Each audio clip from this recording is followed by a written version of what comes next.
Good Monday morning. And y'all know what it is? It's time for the realest YouTube channel that cuts through the bullshit, gets straight to the business. Know what it is? Hold on. Welcome to the show. In this particular show, we're going to analyze some economic doublespeak. The false pretense that people who do not think alike could join together to build an economic community. One of my haters posted a video of Yvette Cornell. I'd like to let your haters know that at some point in time, I had to block about 200 of y'all. Some of y'all have changed the names of your accounts, but your account still remains blocked. So I personally can see your post, but no one else can. What up with your Divine? Welcome to the show. Hey, y'all, go sign on to Divine Love's channel. She been over there doing a little yoga and meditation and exercise for ya. Y'all not really supporting like y'all need to. It's a small group over here. You got to support your own. So as we were saying with the doublespeak, it plagues the community. And only I'm speaking on doublespeak and teaching on doublespeak within it. Other than that, you wouldn't even heard the term. Say you don't know what doublespeak means. The pit boss will handle that for ya. Doublespeak is language designed to evade responsibility, make the unpleasant appear pleasant, the unattractive appear attractive. Basically, it's language that pretends to communicate, but really doesn't. It is language designed to mislead while pretending not to. Doublespeak is not a slip of the tongue or a mistaken use of language. It's exactly the opposite. It is language used by people who are very intelligent and very sophisticated in the use of language and know that you can do an awful lot with language. We should be aware of it so that we can at least be defensive and defend ourselves so that we're not misled through it. But secondly, there are times when we simply cannot tolerate this language. When we talk about important public issues of national policy, we should not use doublespeak as a nation. We should not use it ourselves. We should not allow the politicians who are speaking to us to use it. Language that way can be terribly corrupting in a society and can mislead all of us. And in a democracy that depends upon the active participation of its citizens, it can lead to cynicism and resentment and a withdrawal from the political process. Does that have anything to do with the reason why only 50% of the American people voted in 1988? I have a hypothesis that I would love to test, and I hope sometime to be able to do that. I would love to be able to track the pervasiveness of doublespeak as it grew, along with the decline in voting. Because the reaction I get to doublespeak from a lot of readers of the Quarterly Review as they write to me is, well, of course I know this language. I see it all over the place. I see it all the time. But, you know, what else can you expect from politicians? They all lie. They all use doublespeak. It is that cynicism which leads to there's nothing I can do about it, so people withdraw. That you can put sugar-free on a product and still have sugar in it is probably the one question I've been asked most often, because people simply can't believe that happens. How can it happen? Because sugar-free simply means they haven't added table sugar or cane sugar to it. They can add mannose, fructose, any of the syrup sweeteners, and still call it sugar-free. So, you know, when you eat something that's sugar-free, there's sugar in it. Oh, yes. And by the way, I found out in a radio interview when they had people in the audience calling in, a man called in and said, do you mean that there's sugar in there? I said, well, yes, there's sugars in that food. He said, well, I'm a diabetic, and my wife makes sure she buys only the sugar-free. I said, you can't eat those. You have to use only the dietetic, because that's governed by law. Sugar-free isn't. Here's a man who was threatening his health through this kind of false labeling.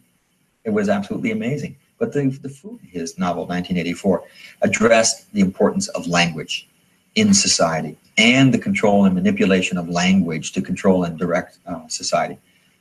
I think the most important point in 1984 is that power grows not out of the barrel of a gun. Power grows not out of the thought police and rule by terror. It grows out of the power of language in that novel. What is reality? Reality is not external. Reality exists not in the mind of the individual, which soon perishes, but in the mind of the party, which is collective and immortal. What the party says is reality is real. And how else can the party do that? Except by language. Party has taken control of language and has taken it away from the individual. And that's the power, because those in power who control language control the way we see the world. See, any politician in power starts using doublespeak. The Democrats did. I love Jimmy Carter's comment on the failed raid to free the hostages in Iran. He called it an incomplete success. He did that without even thinking about it. He was just automatically using that kind of language.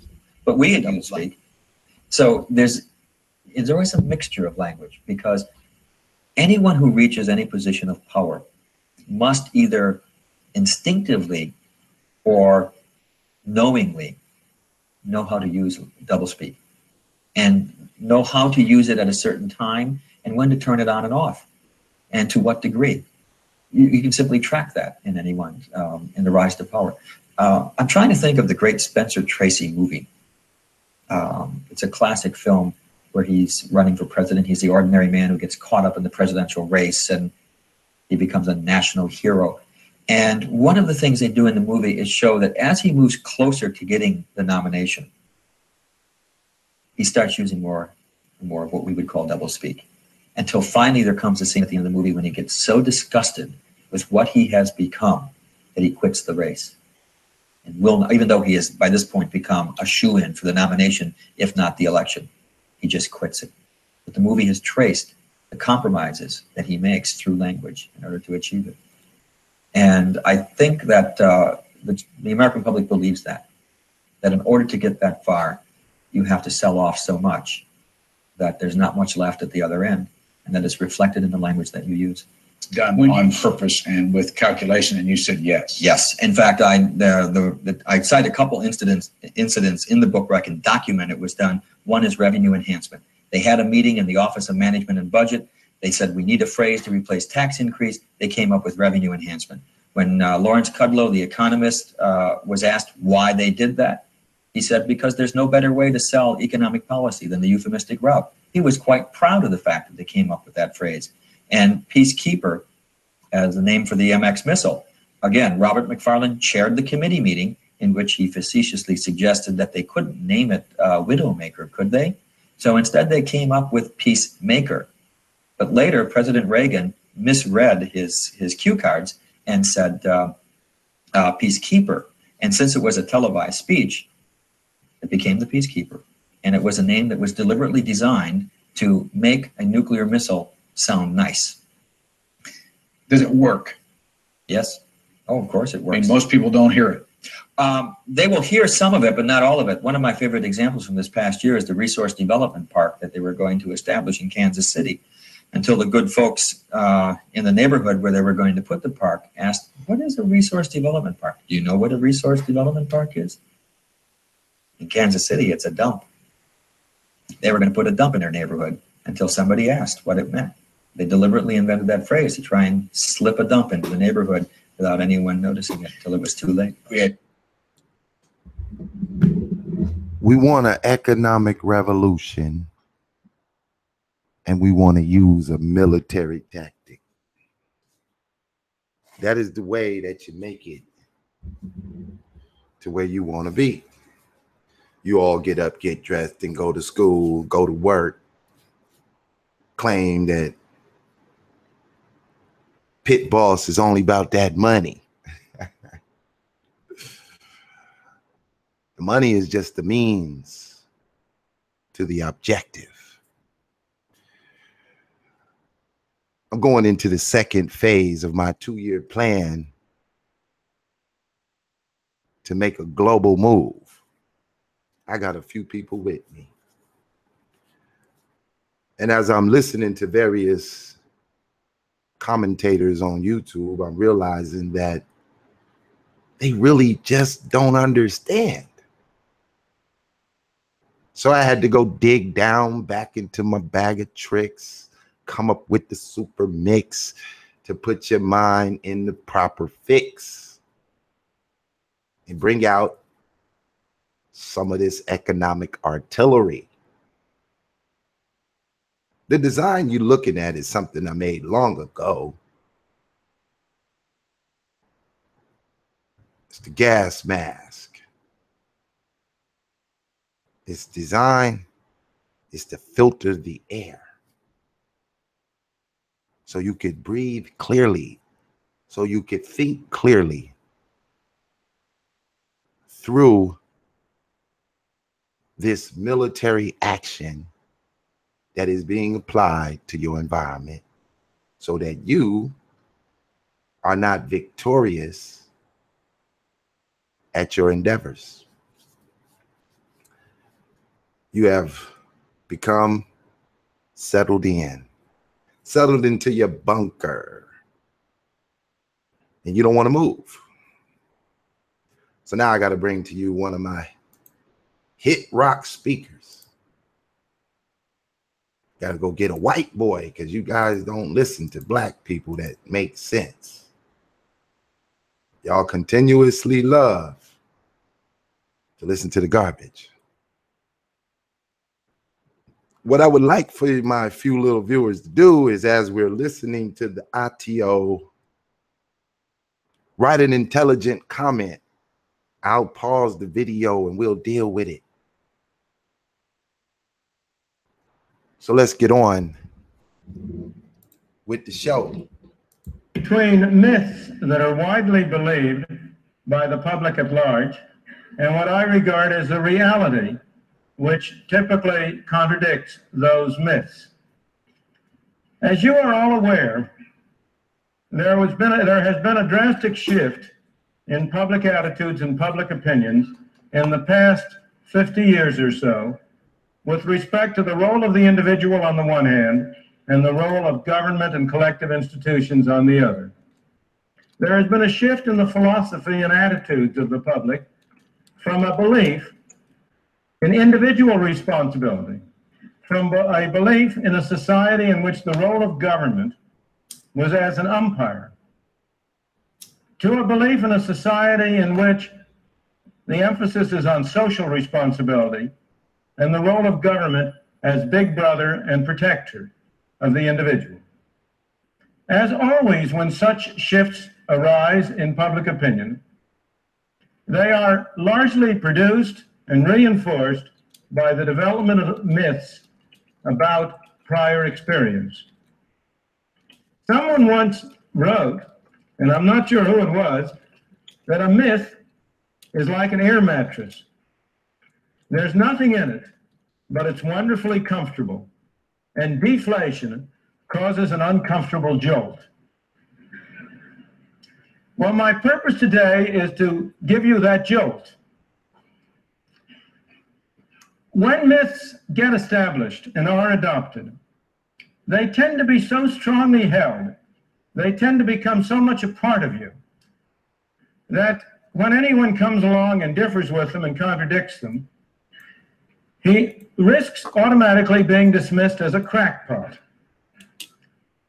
But I shall nonetheless take the risk of being dismissed as a crackpot because it seems to me so urgent that we deflate these myths, recognize what the reality is, in order to be able to provide a basis for a change in our philosophy, a reversal of the direction of our thought. In my opinion, if we do not do so, if we continue on the road we have been going, rely more and more on government and less on the individual, we are condemned to a future of tyranny and misery.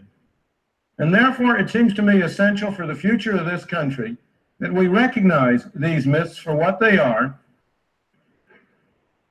and adjust our thinking to a correct perception of our present and our past. I'm encouraged in this venture by another quotation, one which comes from a 19th century American humorist by the name of Josh Billings, who wrote somewhere, "It ain't what people know that causes trouble, it's what they know that ain't so." And that's what I'm going to devote this talk to trying to tell you about some things you know that ain't so. I'm going to try to cover 5 myths that are part of your thinking. And if they're not part of your thinking, they will tend to become so after you take your first course in American history. The first of those myths is a robber baron myth.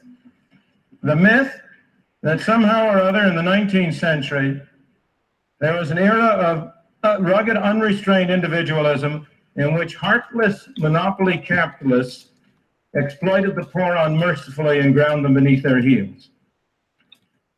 The second myth I'm going to talk about is the Great Depression myth.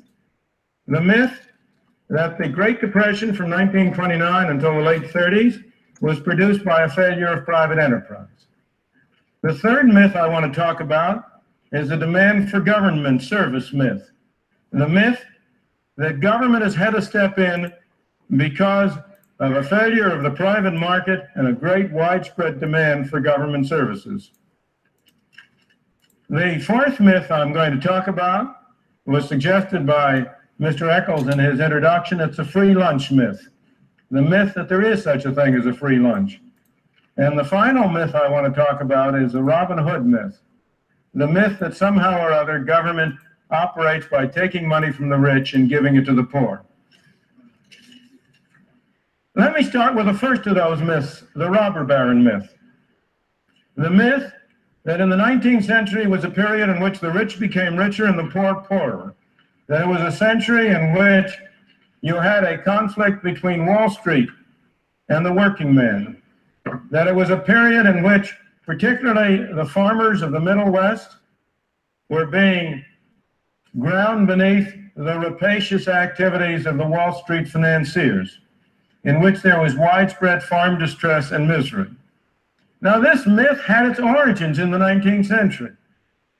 It produced the widespread greenback movement that you will learn about in your history books, a party which at one time reached significant size, a party devoted to the idea that all of the problems of the time could be solved if only the government would print enough of those nice pieces of paper which are colored green on the back and which are called greenbacks. It was a period that also gave rise to the free silver movement, to William Jennings Bryan, the silver-tongued orator from North Platte, if I remember rightly, from these areas, who gave his famous speech on the Cross of Gold in 1896 in Chicago at the Democratic Convention, in which he asked whether mankind shall be crucified on a cross of gold. A speech which got him the presidential nomination of the Democratic Party. And he subsequently was a nominee of the Democratic Party for several subsequent elections. Fortunately, never elected. That was a myth. What was the reality?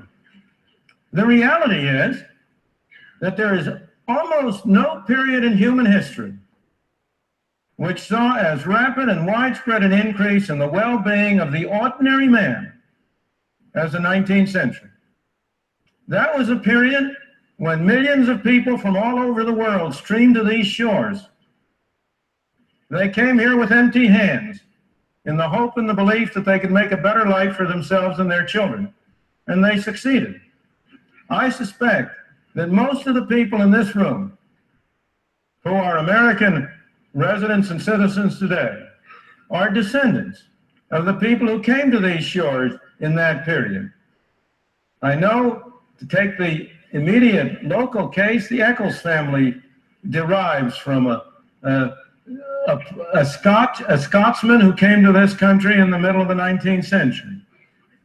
My parents came here in the 1890s from a part of Europe, which is today part of the Soviet Union, although at that time it was part of Hungary. And I suspect most of the people in this room have similar backgrounds. Now, do you suppose those people kept coming to these shores in order to be exploited? Do you think they came here to be ground under the heels of rapacious monopoly capitalists? Not a bit of it. A few people might have been led here under misapprehension. You conceivably could have had an initial inflow of people who thought they were going to improve their lot and ended up being worse off. But you would not have had a continuing inflow. They would not have sent back to the old country for their relatives and friends. You would not have had a flow of millions upon millions year after year. And of course, they were not exploited. They were not ground under the heel. They got jobs, they spread out west, to the Middle West, to the far west, to where we are now. And they made of what was a desolate country, a country that was prosperous and green and productive, and improved their own lot. With respect to agriculture in particular, that was a period when the number of farmers increased. It was a period when the price of farmland rose. Now, of course, then as now, every farmer would have liked it better if he had done still better. What happened then, of course, was that the spread of farms, increasing productivity, the development of machinery, the bringing under the plow of productive land led to a great increase in production, which led to a decline in the prices of farm products. So it's true, the prices of farm products went down. But that was a sign of success. It was not a sign of failure. And the evidence that it was a sign of success was a rise in the price of farmland. After all, if this decline in the price of products had been a sign of failure, if it had been an indication that the farmer was being ground under the heel of Wall Street, why would people have been willing to pay higher and higher prices for the land from which those crops were produced? So the actual story is one of a great growth of productivity in agriculture, a great development of agriculture in this country. If we turn to the charge that was a period of heartlessness, a period in which the rich were willing to say, let the public be damned, as one man was quoted incorrectly as saying. If we turn to that charge, let me call to your attention that the 19th century, the period when we came the closest we've ever come to pure unrestrained individualism, a period when government spending, the spending of the federal government in Washington, amounted to less than 3% of the national income, when essentially you had no restrictions on immigration and few restrictions on economic activity. Let me point out that that was also the period of the greatest flowering of charitable activity in the United States. That was a period when you had the establishment of so many independent private schools and colleges around the country. It was a period when the private, non-profit, eleemosynary hospitals grew and sprouted in every city in the land. It was a period of the Carnegie Libraries. It was a period of the founding of the Society for the Prevention of Cruelty to Animals. You name it, and you will find that the charitable eleemosynary activities date back to the period of the 19th century. So the robber baron myth is a myth, one that should be deflated. It gets its appeal from a common fallacy, from the fallacy that one man's gain must be another man's loss. Of course, it is true that many men became wealthy during that period. There were robber barons. There always are robber barons. People are people. Some are good, some are bad, some are in between. And of course, some people did try to mistreat other people. That is part of the course of history, unfortunately. But the main part of the story is that the process whereby some people became wealthy was also the process which opened up the country and provided opportunities for millions of other people to have a modest competence, to be able to improve their own lot.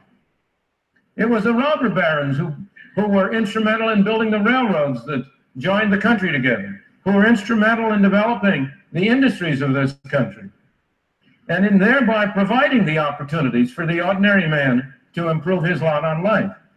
Everybody can benefit. You can have some people become wealthy, not at the expense of other people, but by enabling other people to become wealthy. We had robber barons then and we have robber barons today. But there's a big difference between the robber barons then and the robber barons today. The robber barons then primarily could get their money only if people freely gave it to them. They got their money by selling a service, and nobody had to buy it. And if people bought it, it was because it was a better service than it was before. The robber barons today are in large part able to get their money by sending a policeman to take the money out of your pocket. Now, that's a figurative expression, not a literal expression. But how do you become wealthy today? By getting government assistance. To mention only one very famous example, by getting government to assign you some TV licenses.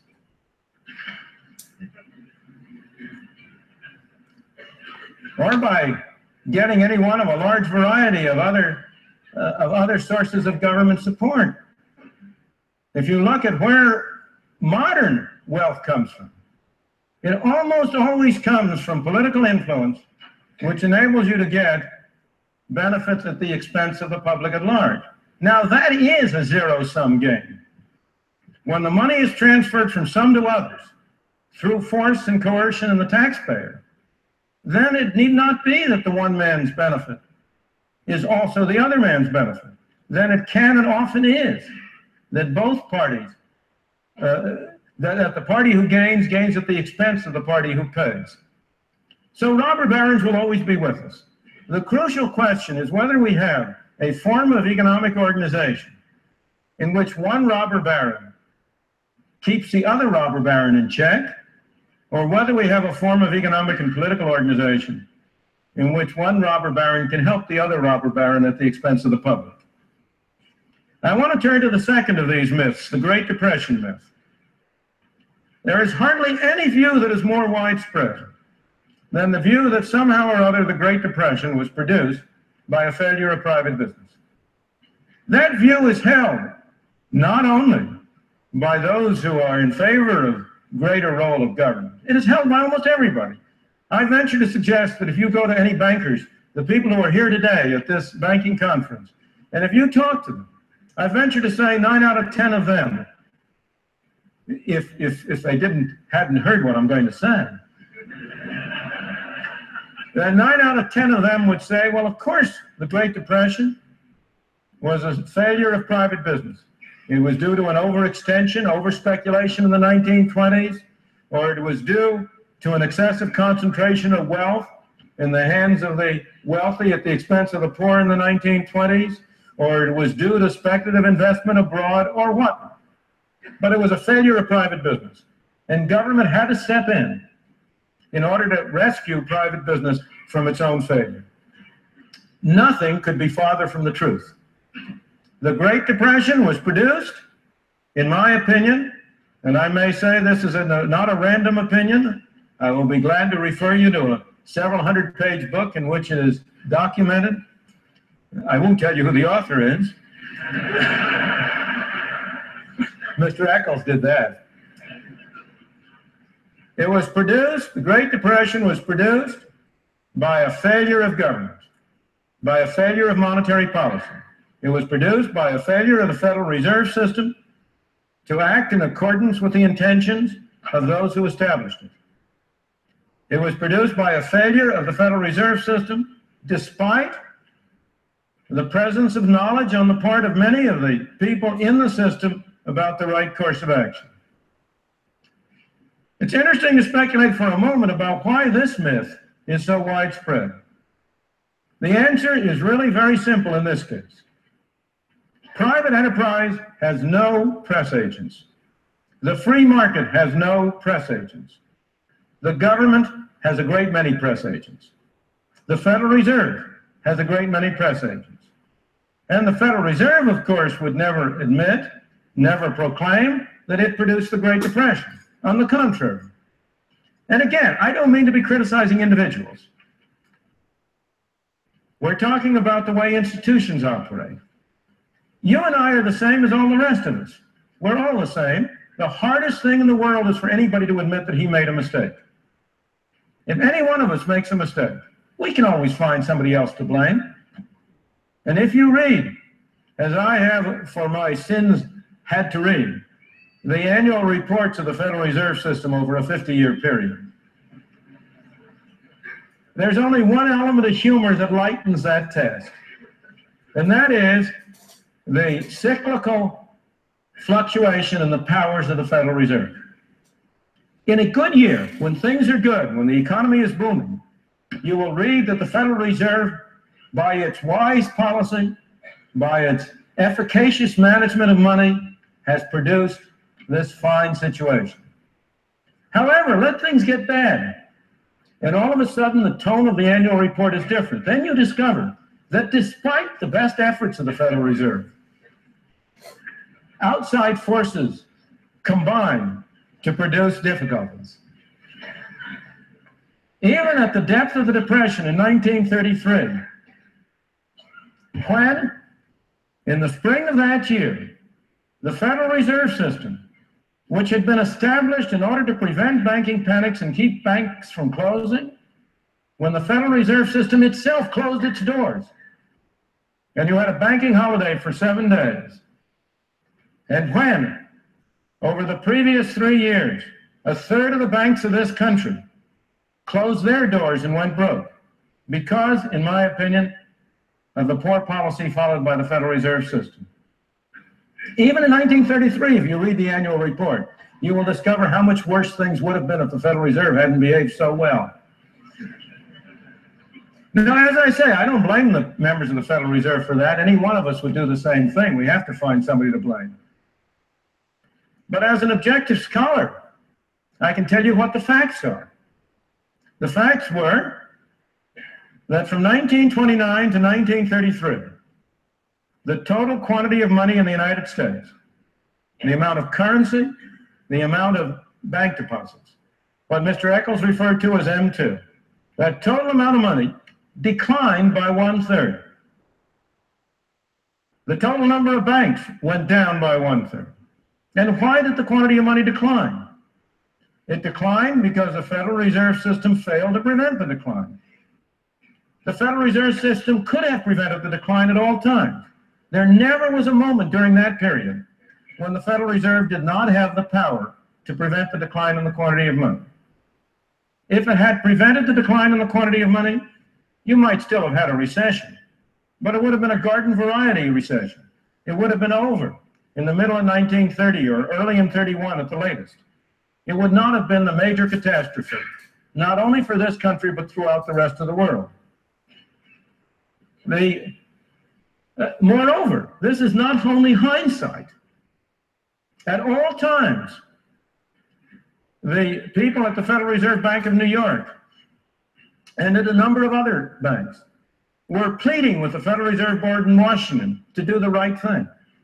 At all times, there were people in Congress who were arguing that the Federal Reserve System should take a different course. At all times, there were outside commentators. One of the Canadian banks was particularly prescient, but there were other commentators who were pointing out the disastrous effects on the American economy of the restrictive policies that the Federal Reserve System was following, and which was permitting and facilitating a whole series of bank runs. So the Great Depression was not produced by a failure of business. On the contrary, it was produced by a failure of government, and a failure of government in an area in which responsibility had been assigned to government since the founding of this country. The Constitution of the United States. It gives Congress the power to coin money and set the value thereof. And it was in the management of this fundamental function of government that government failed and produced the Great Depression. All right, all right. To the conscious cutie.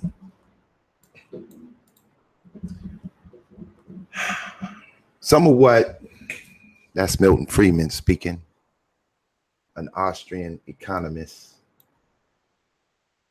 He taught Thomas Sowell or Sowell his perspective on economics.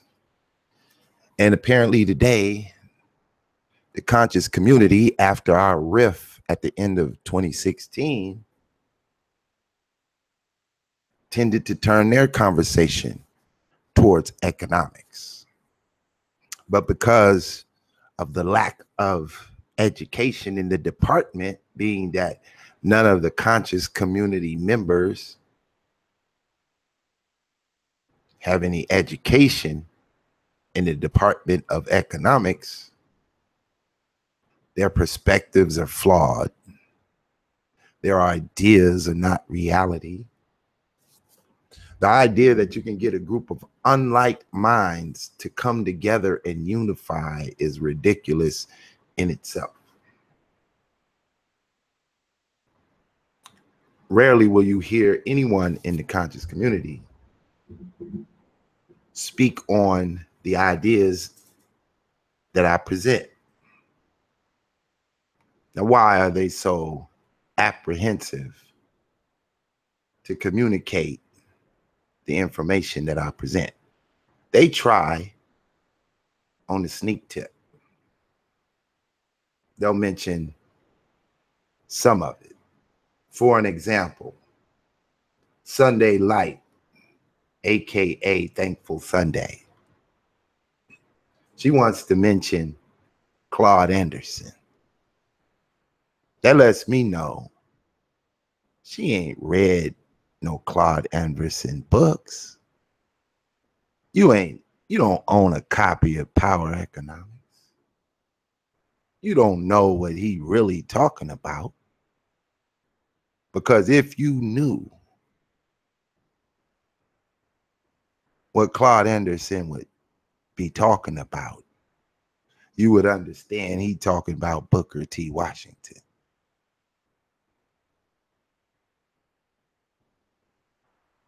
If you ever read The Blueprint of Black Power that some of the comedic RBG fake Black Power community loves to mention, if you ever really read the book,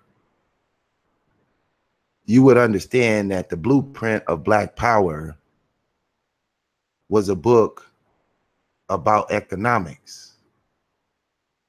But it was a book that took a look at perspectives within the Black community in dealing with power in the form of economics. So the Blueprint of Black Power will point you back to Booker T. Washington. Get the book and highlight Booker T's name and how many times it's mentioned. Now, like I said, I just started off with Milton Friedman because he dismantles the myth about economics and how the economics is concealing what the reality is. And so he points you to the Federal Reserve, who is responsible for printing money or debt that fluctuates and moves throughout economic communities. They caused the Depression in order to bankrupt America, to make their fiat currency the standard. I believe it was 1912. They created the Federal Reserve and then several policies. And then right thereafter, they created the birth certificate. They created government subsidies, welfare for white folks, and then a new type of America was born. And where was we in all of this activity? We were under the Booker T. Washington's perspective of do for self. Now, I mentioned a woman earlier who her name is Yvette Cornell. And I wanted to give y'all a perspective of some of what the conversation that's out there from popular YouTubers, as she gets 10, 20,000, 30,000 views when she uploads.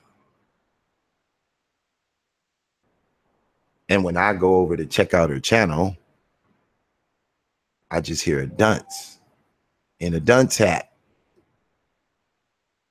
She has a video on the complicated legacy of Booker T. Washington. Someone pointed to my attention, where she's standing there in a dunce hat, speaking on the subject that she trying to go live on, up from slavery, that she just read, that she's still reading, that she calls herself on a reread. And she's trying to understand Booker T from one book, which she doesn't understand, which most of the integrationists don't understand, which W.E.B. Du Bois didn't understand until he was 93 years old. Took him 60 years to comprehend the depthness of the Wizard of Tuskegee. So to add to this complicated conversation of economics and myth and doublespeak that they always do, I'm going to play a little bit of her audio. We're going to go a little deeper in the conversation. If you have any intelligent questions based on the topic, dealing with the subject at hand, please feel free to lay your view in the chat and we can deal with it. What I don't like is for y'all to come in the chat and talk about some oddball conversation that has nothing to do with the topic. Because obviously I do not do these videos hoping that I'm gonna go viral with these subjects, because I'm already aware that most of you have settled in and accepted the integrationist perspective, and you're just going to live your life at a minimum wage, that you're never going to open up a LLC, a limited liability company, that you're never going to really take a stand to get up from your economic slavery, that you cool with where you are because you feel like you have no power to change it. And the next time you get a raise on your job, it's going to be 50 cents, maybe 55 cents. And you're going to go home doing the I got a raise dance. And now you can move from a Toyota Corolla to a Honda Accord. So let's listen to this feminist, YouTuber, integrationist perspective of a Black national economic overhaul that Booker T. Washington presented. Say to me, well, Yvette, Booker T. Washington, we should have went the way of Booker, and we should have done for self. We should have went the way of Booker, and we should have done for self. Well, if you read the book Up from Slavery, one of the things that becomes clear is that, and very clear to me and everyone else, if you read the book, he attributes so much of his success to white people. He talks about this white slave owner, in addition to another Black man who's done so much for him, who's contributed so much to Tuskegee and everything else. So this idea of a self-made Black man, to me, just doesn't hold water. Now, remember, that's very important. He thanked a white private individual. Yeah. Not the government. Not so like he thanked for charity, not policy. It's not like the slave owner advocated for policy for Black people. No, the slave owner helped Booker individually. individually. And Booker, who is heralded as this do for self icon, is in his own words saying that, you know, I attribute so much of who I am and what I have to white people. I mean, there's even one point in the book where he says basically, you know, how he talks. One of the things I realized when I read Up From Slavery, and I mention this because I'm rereading it because I really want to understand what he said and then juxtapose that to what has been said about him. And he goes into this whole thing of, you know, talking about white people and talking about how good they are. And, you know, the white woman who he encountered when he went to Hampton, and she was cleaning, and he understood how cleaning was because he was around this white woman, and how much the slave loved the white, you know, the white people that they worked for. And he says at one point in the book, if you broke into a slave owner's house, then you know, if you broke into a slave owner's house, that the slave who lived in their house would be the first one to kill you, because he would lay down his life for the white family. Now, if I were to say something like this, you would call me a coon, you would call me a name. So what I'm saying to you is, read the book. Yes, read the book. Don't listen to all of the Booker T. Washington fans. It's a short book. Read the book. And I think it's a very short book, and it's a very easy read. You can read it in a day. It's a very short book, very easy read. I just started, I'm like 3/4 of the way through rereading it. And I think we need to couple that with another book that I'm going to mention in a minute. But I think we need to reread that. I think we need to make that one of our projects. I think we need to make Booker T. Washington and understanding his legacy one of our projects. Now, I'm trying to understand him in the, you know, I understand the context. This man's in the 1800s, all that stuff. But I also understand that he called people who were union organizers, you know, agitators. So, you know, to say that you're an agitator, do you know how many rights that were won by, in terms of working class people because of those quote unquote agitators? So what I'm saying in terms of Booker T. Washington, that he's a conservative, but the same people who hate conservatives and hate Republicans and hate Ben Carson and hate Donald Trump, you love Booker T. Washington, and I haven't been able to make that fit in my own mind. And what you have is this thing. You wonder if Booker T. Washington is well known for what he did for Black people, or if he's most well known who picked him and chose him. Go into that a little bit more. That's a very, very important point. I didn't know that, but Yvette told me before. Apparently, there were other contenders to the throne at the time. When you talk about the Color Farmers Alliance and all this stuff, you had other stuff happening, right? You had other unions happening. You had other people who were trying to like come together as working class people and do stuff. And then you have the rise of Booker T, who says right before Plessy versus Ferguson, you know, we can have two hands that are intertwined and be strong. We can be separate but equal. And you know, separate but equal never worked.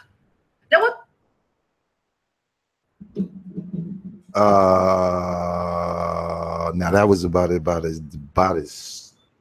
stupid as a college education can get. That right there was ridiculous. Ridiculously flawed. Now let's dissect this YouTube frog. First, she talks about the fact that Booker T. Washington's success was based on a white man. She didn't really read the book. See, this is where comprehension is very necessary. For instance, we have the conscious cutie who apparently is just as confused as Yvette Cornell. Before I break this down, conscious cutie, give me the name of a Black man in American history who did it the right way. If Booker T did it wrong, I'll wait. And then I'm going to break it down for you and unwind your misunderstanding and your I don't whether she is right. I just know she sounded like she knew. So you don't want to commit to that, she's absolutely right. You just making a statement that she sounds like she knows what she's talking about. You want to leave it right there. Okay, that's fair. I can understand. Now, one more question, Conscious Cutie.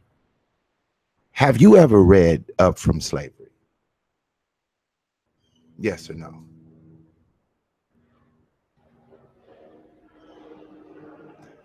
Is that a yes or is that a no? We're going to have a little interaction here from the chat room before I dissect this frog, this frog. I'm sure she, okay. So here we have Conscious Community is a advocate. Oh my God, here comes the scientific nutball, Naomi. What it do, homie? You welcome to chat as well with your ridiculous perspective. One of my Achilles heels in the conscious community, the scientific scientist of Naomi, Ubuntu Confusion. His very logo on his page represents there is but one God, but he don't believe in God. This some crazy nigga shit. It's all good though. So let me dissect why she is utterly confused. So let's put some logic on the table. White people went to Africa and stole boatloads of black people from 26 different tribes with 26 different perspectives and brought them to America and forced them through all types of conversions into forced labor. This is why I played Milton Friedman in the beginning, so he could let you understand about the robin bearers of the time, the early stages. And we're back even a little bit earlier than what he spoke on, because we're going to deal with the slavery moment, where black folks is working for white folks corporations. And white folks are making kabillions of free labor, free products, free innovation, free everything from black people. Let's put some logic on it. You go work for Nike. You invent a shoe that laces itself up, lightweight. You come up with a material stronger than the material they use, more efficient and more cheaper to produce. And Nike takes your idea, says that you work for them, and anything you think of belongs to them while you work for them. And they put your shoe on the market and call it the Air Jordan and commence to make the billions. Hold on. Hey, I'm live. What up?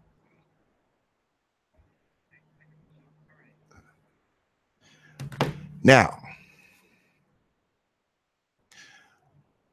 if you went to the president of Nike and said, look here, man, I've been working for you for 20 years for a slave labor wage. I came up with that shoe, but due to your policies, your constitution, you don't allow me an opportunity into the profit of my ideas and my labor and my work. And you have gotten fat on the goddamn hog off me And now you want me to go beg the government for what I done for you? You hypocrite. You robber baron. You slave master. Now leave it up to these fake black power niggas like Naomi, and you'll think Yvette Carnell is correct. But if you use your own logic, you would realize that these white billionaires in 1895, and we'll use Andrew Carnegie for an example, since he was one of the major funders of the Booker T. Washington Tuskegee machine.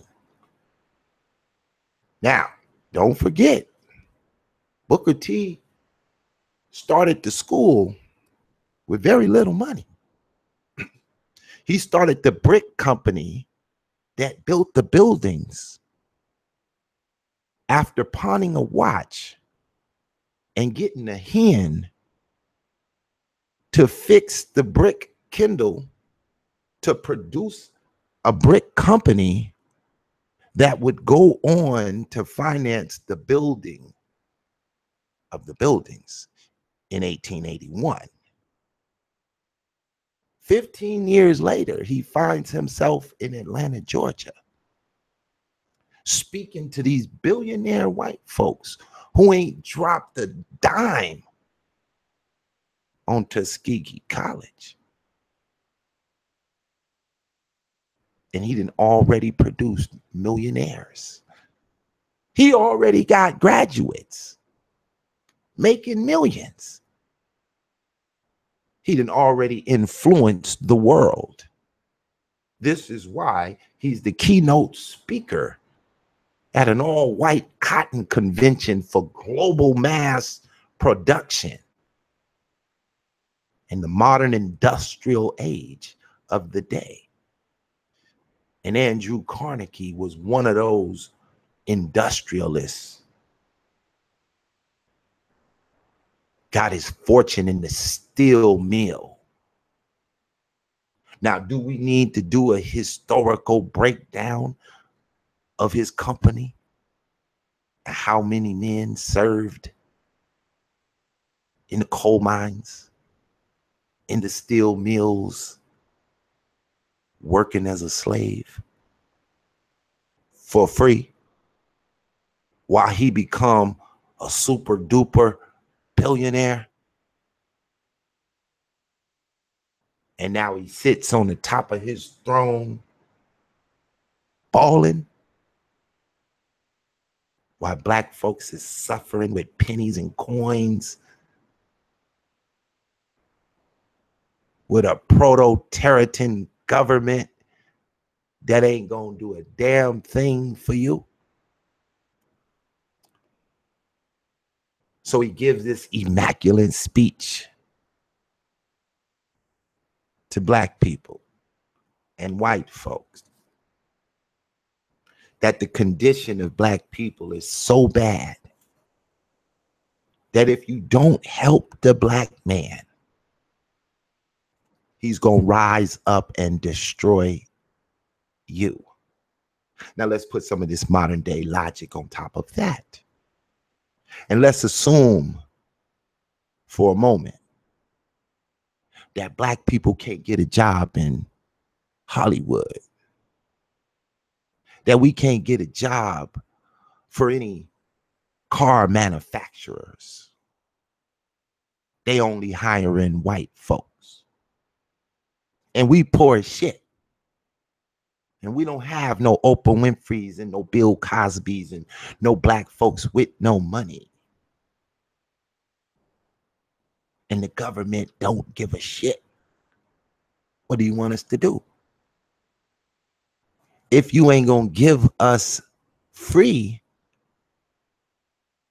then we gonna tear this bitch up. We have no choice. So Andrew Carnegie, understanding Booker T's plight,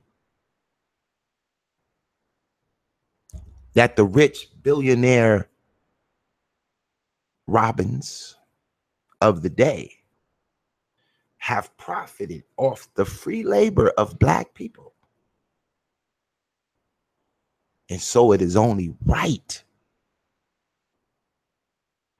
that you give some of that money back, that the Black man could build something for himself so he don't got to come take your shit.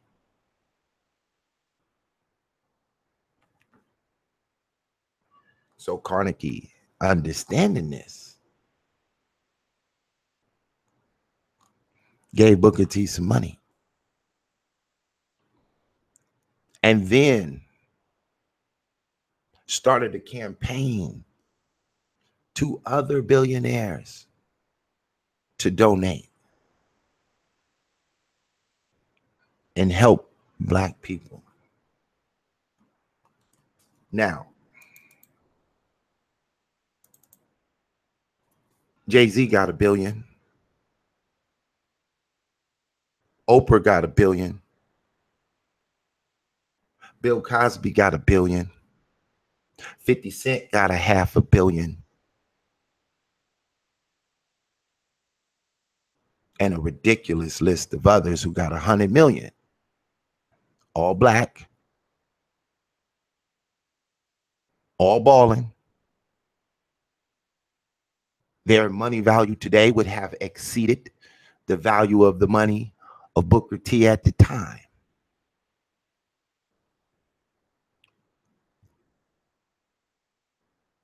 Dr. Dre gave an untold amount of money to white folks' college.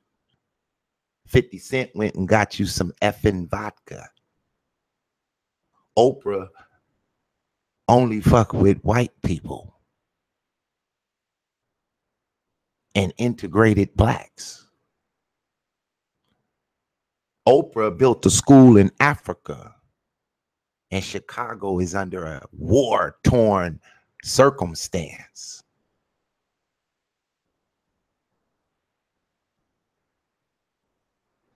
Now let's see what Booker T did with that white money.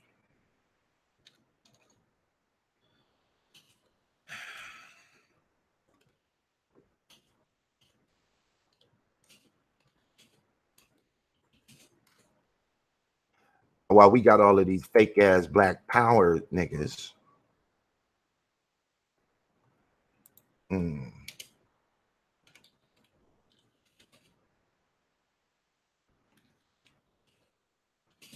they ain't did a damn thing but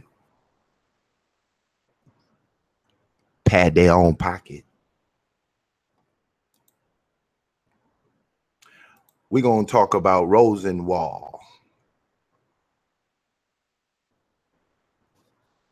For these dumbass, fake back power, uneducated ass niggas who agree with Yvette Cornell. Can you see how fake these niggas is? Can you see how these niggas take extra time out they raggedy ass day to come present themselves to Pit Boss as a motherfucking fraud?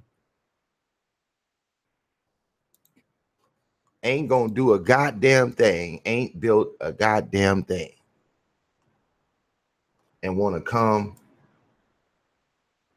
and play white lover to me. Well, I'm gonna break your ass down for even showing the fuck up, because you uneducated, and I done been smashing you ever since I showed up. So let's get this Rosenwald school. In formal usage, a Rosenwald school was any of over 5,000 schools, shops, and teachers and homes in the United States, which were built primarily for the education of African American children in the South in the early 20th century. The project was the product of a partnership of Julius Rosenwald, an American clothier who became part owner and president of Sears and Roebuck and Company, and the African American leader, STEM-based educationist of science, technology, engineering, and mathematics, whose secretary, Emmett Scott, wrote a book called The Builder of the Black American Civilization and Worldwide Global Operation for Real Pan-Africanism under a Christian-based theology. For these dumbass Satanist niggas one more time, Booker T. Washington. The needs arose from a chronic underfunding of public education for African American children in the South, as Black people had been disenfranchised at the turn of the century and excluded from the political system in that region. Children were required to attain radical segregated schools. Rosenwald was the founder of the Rosenwald Fund, and he contributed seed money for many of the schools and other philanthropic causes, requiring local communities to raise matching funds to increase their commitment to these projects. To promote the collaboration between white and Black citizens, Rosenwald required communities to commit public funds and or labor to the school, as well as contribute additional cash and donations. White school boards had agreed to operate and maintain the schools, and millions of dollars were raised by African American rural counties across the South to fund better education for their children. Despite this program, by the mid-30s, white schools in the South were worth per student more than 5 times what Black schools were worth per student. In majority Black Mississippi, the ratio was more than 13-1. The role of Booker T. Washington. Satch introduced Rosenwald to Booker T. Washington, the famed educator who in 1881 started as the first principal of normal schools, which he developed as Tuskegee University in Alabama. Now, where is the white boy in that? Washington, who had gained the respect of many American leaders, including the U.S. President Theodore Roosevelt, had also obtained financial support from wealthy philanthropists such as Andrew Carnegie, George Eastman, and Henry Hudson Rogers. He encouraged Rosenwald, as he had others, to address the poor state of African American educators in the U.S. In 1912, Rosenwald was asked to serve as the board of directors of Tuskegee, a position he held for the remainder of his life.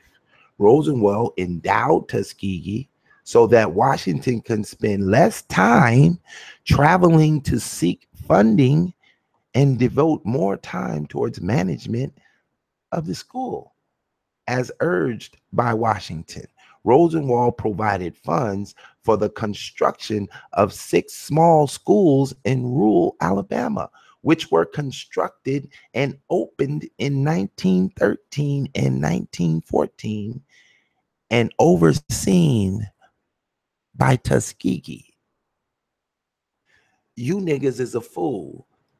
You niggas ain't donated a damn thing to a damn thing.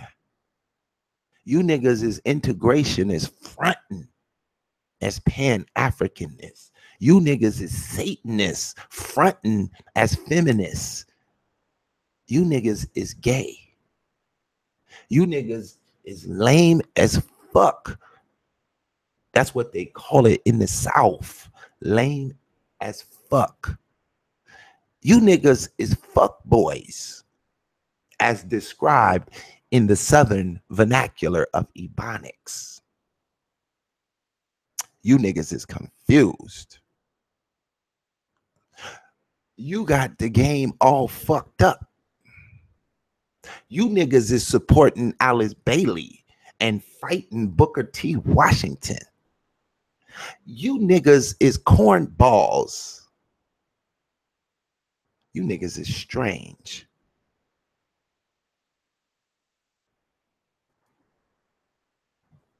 You niggas got the game fucked up. You niggas need to back the fuck up off digital pit boss. I know what the fuck I'm talking about. And you niggas is confused as fuck. And you can't post a nigga name in this chat room that I can go pull up their motherfucking Wikipedia page and find out what the fuck they done for black people. Post the nigga's name. You fake black Pan-Africanist, Satanist, Alice Bailey 10-point plan pushing ass niggas. You better serve black people when you keep your mouth shut. You do a much better job, because when you open that shit up, flies fly out.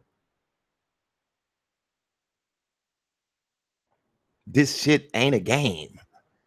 I'm not here to debate some lame nigga who don't know what the fuck he talking about. They can't produce one lick of motherfucking evidence to your perspective. As I drill you niggas over and over and over again. Over and over again, my friend.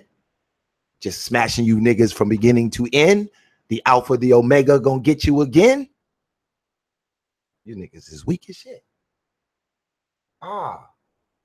So the fake Pan-African posted a name. Let's get that name. Mr. Fake Pan-Africanist Mutu. Y'all know that's not that nigga name. That nigga got a slave name.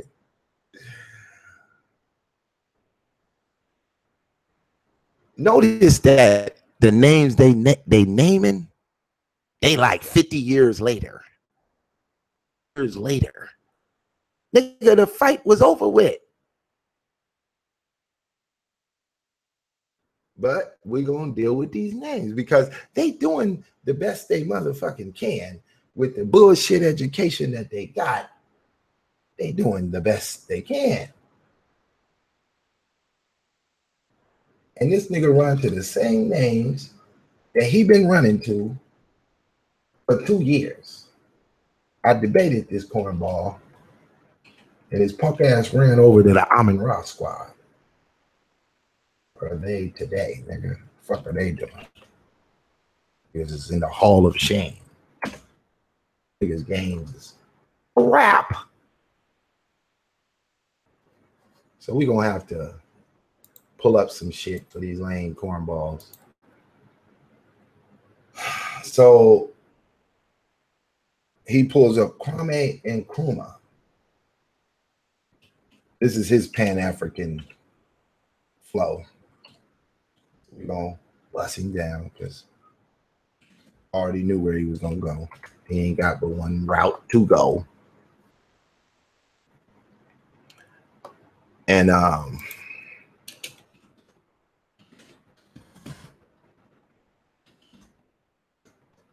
so we're gonna get it. Kwame Nkrumah, the president of Ghana. Let's see.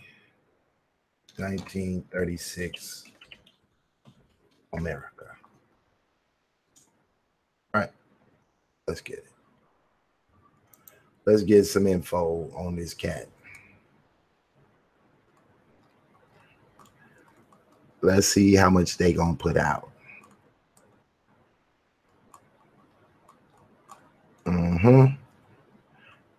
Hold on while I find my spot.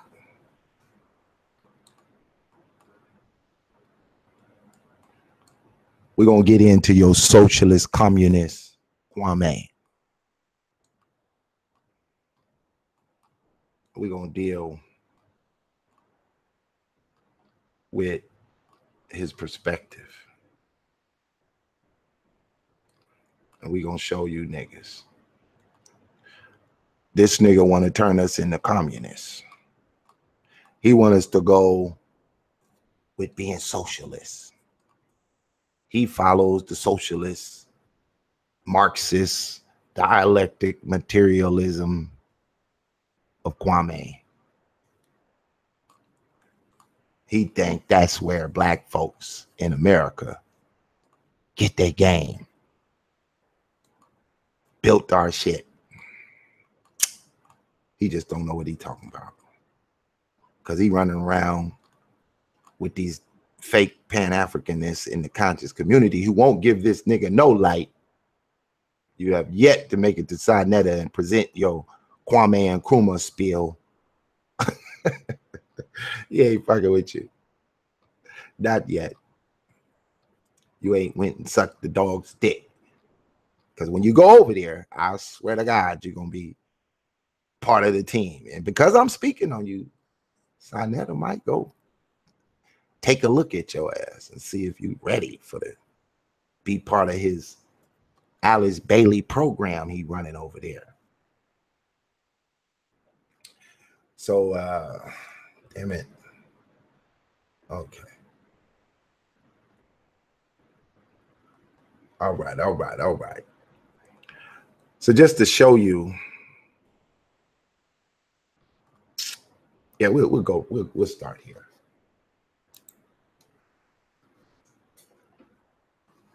You see how this nigga live in Texas?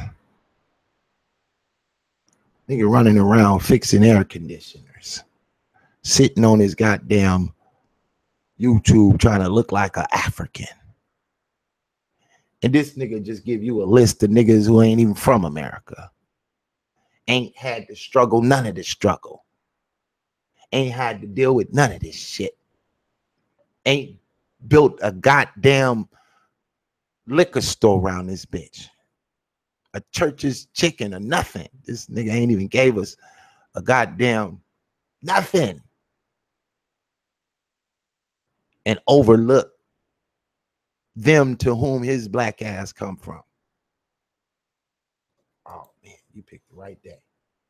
Now, for the fake Pan-African, I'm gonna get back to your vet. I ain't done with that shit. It was way too much over there going on. So this is your Kwame Nkrumah. This is his early life and his education as stated on Wikipedia. And, you know, we don't have time to get into deep lessons. So we just use Wikipedia for some quickie info. And, you know, maybe some of the information could be slightly off. We could always go deeper. But for the most part, Wikipedia will give you a basic instruction to go deeper. So let's go there with Kwame Nkrumah. And he was born in 1909 in Nkrofo, Gold Coast. Although his mother, whose name was Inyamnimba, later stated his year of birth was 1912. Nkrumah wrote that he was born 18th of September in 1909 by the naming custom of the Akan people. He comes from the group that sold your ass into slavery. He was given the name Kwame to males born on a Saturday during his years as a student in the United States. Bring his ass over here because where he was under colonialism and underdevelopment. And there was no goddamn Tuskegee College in his country that would lead up to a Fisk, HBCU, or any goddamn thing that he could attend with the African Americans because they pulled themselves up from slavery. This United States experience. is known as Francis Nwaya Kofi Nkrumah. Kofi is the name given to a male born on a Friday. The name of his father is not known. Says he was a goldsmith. According to Mbiznia Obiri Ado, the future president, the name Nkrumah, a name traditionally given to a ninth child. Kwame likely held that place in the house of his father, who had several wives. Kwame was the only child of his mother. Norkofa was a small village in the far southwest of the Gold Coast, close to the frontier with the French colony. His father did not live with his family, but worked as half Asani before his death while Kwame was a boy. Kwame Nkrumah was raised by his mother and with extended family. He lived together in a traditional fashion with more distant relatives often visiting. He lived a carefree childhood, spent in villages in the bush and on the nearby sea. Nkrumah's mother sent him to an elementary school run by a Catholic mission. Now he starts off auspices of the Byzantine Empire white Catholic Christian perspective. At Hafasani, the Catholic mission at Hafasani. As an adept student, he progressed through the 10-year elementary in 8 years. And by about 1925 is the year Booker T. Washington is going to trial. I mean, not Booker T. Marcus Garvey is in trial by the NAACP integrationists that Kwame Nkrumah, that Nyame come up out of. From the scientific perspective that Nyame follows those German freethinkers who became those Jews that funded that NAACP, that told FBI commander J. Edgar Hoover to send in James Wormley, Agent 800, to undermine the black nationalist perspective of a Garvey that the fake Pan-Africanist Nyame is representing today.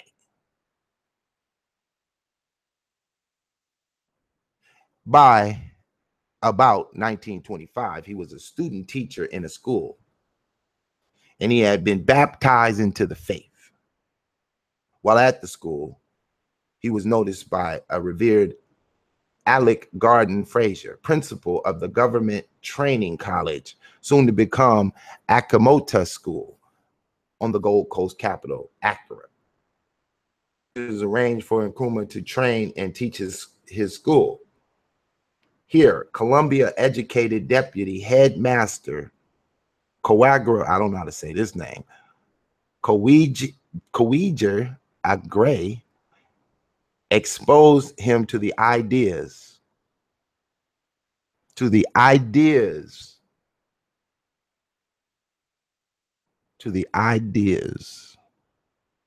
of Marcus Garvey and W.E.B. Du Bois. Because he couldn't expose him to no African shit because it wasn't about shit. The shit was in America, popping in 1925. And that very same year, in 1925, when he got exposed to that red, that black, and the green, you sissies, he took the W.E.B. Du Bois perspective, the same one you take with your fake Pan-African ass, that socialist, Marxist, communist perspective. Gray, Frazier, and others at Achimota thought that he should be close cooperation between the races in the governing the Gold Coast. But Nkrumah, echoing Garvey, echoing that American movement, echoing those African Americans in the Americas, where the real shit going down, where the real movement is moving the world. Soon came to believe that only when black race governed itself could there be harmony between the races. That must not have been a perspective in Ghana in 1925. They must have never knew that shit until that moment. According to Wikipedia. Wikipedia could be wrong. After graduating from Achimota in 1930, Nkrumah was giving a teacher's post at the Catholic primary school in Elmina. What do you think about your Catholic so far? And after a year there, he made headmaster of the school at Axum. In Axum, he started to get involved in politics and founded the Enzima Literary Society. Oh shit. He already going literary arts. That nigga didn't know nothing about the STEM. He didn't know nothing about the STEM. Because see, he going into politics. You gonna go into politics, you better not be talking about no STEM. And in 1933, he was appointed a teacher at a Catholic seminary at Amisa. Although his life strict, he liked it and considered becoming a Jesuit. This nigga was all over the place, going through confusion after confusion in the colonial state of Africa. Nkrumah had heard journalists and future Nigerian president Nnamdi Azikiwe speak while a student at Achimota. The two men met at Akiwe's influence increased Nkrumah's interest in black nationalism. Here we go. We starting to go down that road. The young teacher decided to further his education. Azikiwe had attended Lincoln College, a historically black college in Chester County of the Free State, the Free Quaker State of Pennsylvania. You know that state that built the Underground Railroad? He about to walk on that railroad built by them African Americans, because he didn't have one going from Ghana to Ethiopia. It was quicker to get to Philadelphia than to get to Ethiopia.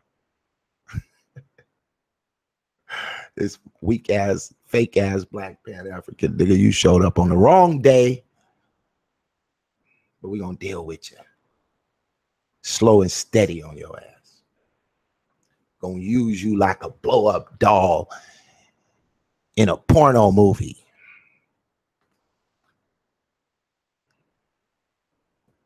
Here we go. Down that Pan-African road in that free state of Pennsylvania, built by them Quakers and them slaves. And that Christian Harriet Tubman, whom you disagree with your satanic Aleister Crowley perspective of German Western scientific. We gonna execute your ass on the cross today. So as we get down west of Philadelphia, and he advised Nkrumah to enroll there because it ain't shit in Ghana for your ass. Go to the Americas where the real niggas is at, fighting like a motherfucker. And Nkrumah, who had failed the entrance examination of the London University, gained funds for a trip and his education from relatives. He traveled by way of Britain, where he learned, to his outrage, of Italy's invasion of Ethiopia. Oh, shit. One of the few independent African nations that he didn't take his ass to, because they didn't have shit either. And they was independent. And they still didn't have a Tuskegee College. Didn't understand how to build a car. They still couldn't build a car. We was already rolling in the Patterson car. Them niggas was still riding horses. Boy, I'm gonna execute your ass today. One of the few independent African nations. He arrived in the United States on October 35, 2 years in this Great Depression. He showed up as a Christian, Catholic. Now, you know that Catholic perspective, we know he confused about the Bible already. If you're following that, you're following a mass confusion. But goddamn, it's still better than the bullshit other choices he had to follow. So, where we at? Let's get this. I'm losing my spot. Here we go. United States. According to the historian, the satanic Pan-Africanist, John Whiteboy Henrik Clark, you know, we covered Henrik the other day. Henrik Alspen, to whom John Henry got his name Henrik from. In his article, Nkrumah's American Sojourn, the influence of the 10 years that he spent in the United States would have a lingering effect on the rest of his life. Nkrumah had sought entry into Lincoln College sometime before he began his studies there. On March 1st, 1935, he sent the school a letter noting that his application had been pending for more than a year. When he arrived in New York City in October of 1935, this is 1 year before W.E.B. Du Bois is about to have a debacle with the NAACP because the country is broken and they don't teach skilled labor. They've been teaching jazz and the arts and the gay movement of the Harlem Renaissance and fighting against that do-for-self policy of Garvey. Garvey is already deported. The Pan-African perspective is underground. And the FBI is looking for anybody representing that red, black, green. And so we popped up new flags. We put up the moon and the star, all red, no green. We came up with the Moorish flag, red and green, no black. Anything but identify yourself with Garvey. I don't know what color flag the NAACP got. We'll get their ass the rainbow flag because all them niggas was gay. So the rainbow flag of the NAACP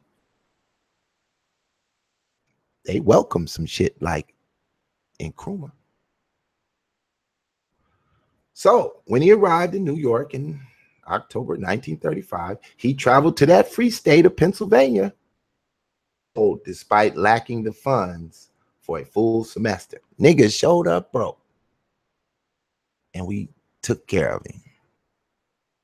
Let's see if he looked out for us. He soon won a scholarship, built off the slaves, the opportunity to get that scholarship built off the American slaves. We're going to see if he look out for us.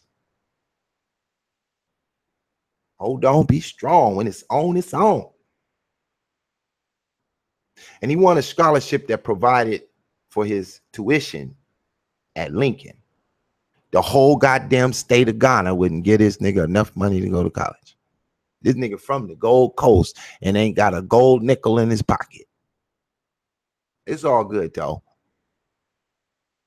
Because the Pan-African Liberation Movement of Booker T. Washington and the 1900 Pan-Africans push for every black man everywhere to uplift him culturally and economically, so that if you come from the Gold Coast without no gold, we'll educate you for free, free, off the back of them Americans, them African Americans. Come get yours. So after getting his free money from the black African Americans, to make ends meet, he worked a minimal jobs, including as a dishwasher on Sunday. He visited the black Presbyterian churches in Philadelphia and in New York. Oh shit. He over there with them Presbyterians, getting some of that white Jesus up in him. Nkrumah completed a black bachelor's of arts degree in economics and sociology in 1939. Got him a little book, got him a little Garvey, got him a little W.B. Du Bois. He did the blend. Lincoln then appointed him an assistant lecturer and philosopher. Oh, he on that goddamn Umar Johnson tip now. He about to hit the halls. And he began to receive invitations to be a guest preacher in Presbyterian churches in Philadelphia and New York. In 1939, Nkrumah enrolled in Lincoln's Cemetery School and at an Ivy League University of Pennsylvania. Oh, he's about to become an Ivy Leaguer. He about to become an Obama. They molding his ass for a position. We're gonna see where it go. In Philadelphia, he gained, in a philosophy and a master's of science in education. While at Penn, Nkrumah worked as a linguist, William Everett Wilmers, providing a spoken material that formed the basis of the first descriptive grammar of his native Fante dialect of the Akan language.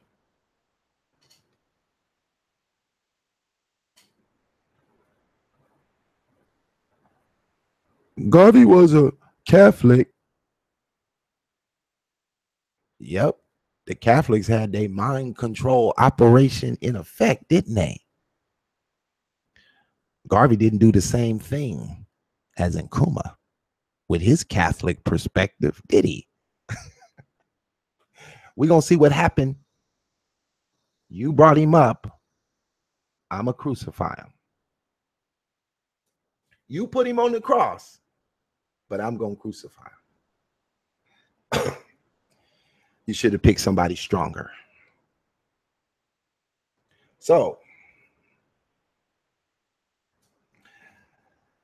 the spoken material formed for the basis of the descriptive grammar of his native Fante dialect and his Akan language. Nkrumah spent his summers in Harlem around all them NAACP peers and internationalists. Hubert Harrison, that's your other guy.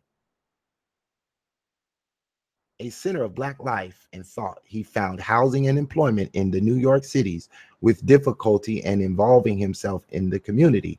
He spent many evenings listening and arguing with street orators. And according to Clark, these evenings were a vital part of Kwame Nkrumah's American education. He was going to a university, the University of the Harlem Streets. This nigga about to get a hood education now. This was no ordinary time in these street speakers who were no ordinary men. These was the great NAACP integrationists of all times. The streets of Harlem were open forums and presided over master speakers like Arthur Reed, oh my God, and his protege, Ira Kemp. The young Carlos Cook, founder of the Garvey-orientated African pioneer movement, was on the scene, also bringing in the nightly message to his street followers. Occasionally, Suji Abdul Hamid, a champion of Harlem labor, held a night rally and demanded more jobs for Blacks in their own community. This part of the drama on the Harlem streets, as student Kwame Nkrumah walked and watched.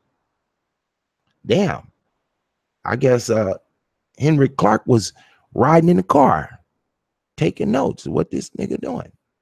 Nkrumah was an activist student, organizing a group, expatriate African students in Pennsylvania, and building into the African Studies Association of America and Canada, becoming its president. Some members felt that the group should aspire to each colony and gain independence of its own. And Nkrumah urged a Pan-African strategy.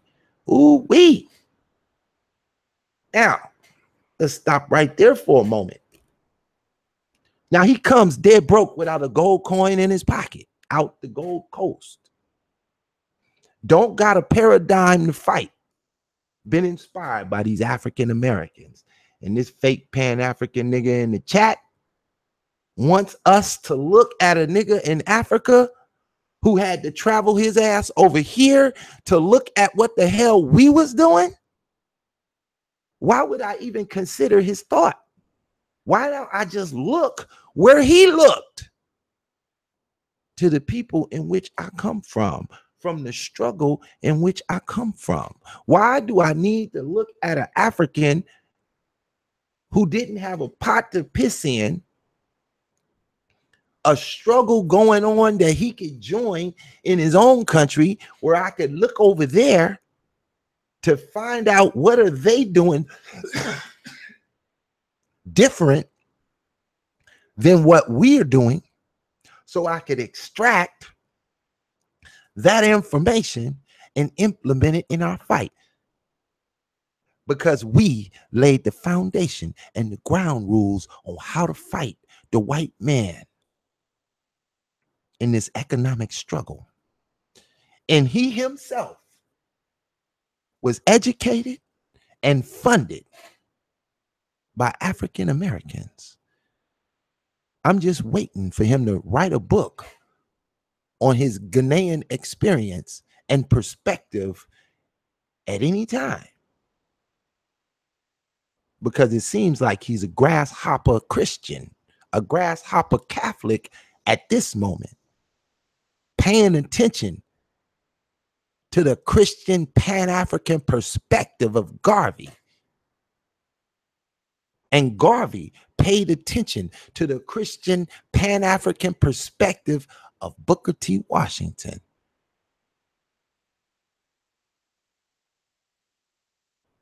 You say I'm a lie. You say I don't know what I'm talking about. You say that I'm a fool with it.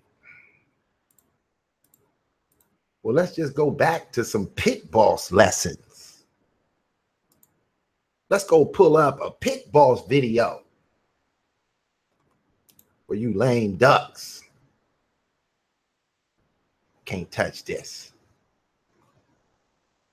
You couldn't even see me on any given day on laying down anything that's correct and true. You niggas is sent by white Satanists and they painted you black to make me think you was here for my benefit. When all you niggas do is show up to argue and push your scientific Satanist position that does not agree with Garvey at all. Running around with a Christian flag on your goddamn logo. I'm gonna pull up your logo in a minute and we're gonna find out what that symbol means. Nigga talking about he an atheist, but don't want to use the word atheist. Nigga say he believe in science and put a symbol on his shit that represent the one God. This nigga is crazy. Like the rest of these lame ass niggas, I'm so happy you showed up. Your false advertising is getting demolished. Nigga work for these reckless ass niggas on YouTube. Constantly thinking you could divide and conquer. This shit won't work over here. I'm never gonna believe you. Never gonna link up with you. Never gonna fuck with you, ever.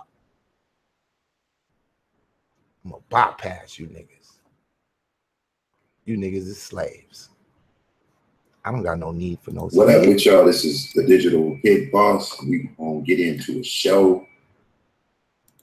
I was messing around with my camera, so if anybody's in the room already, let me know if my audio is coming in clear.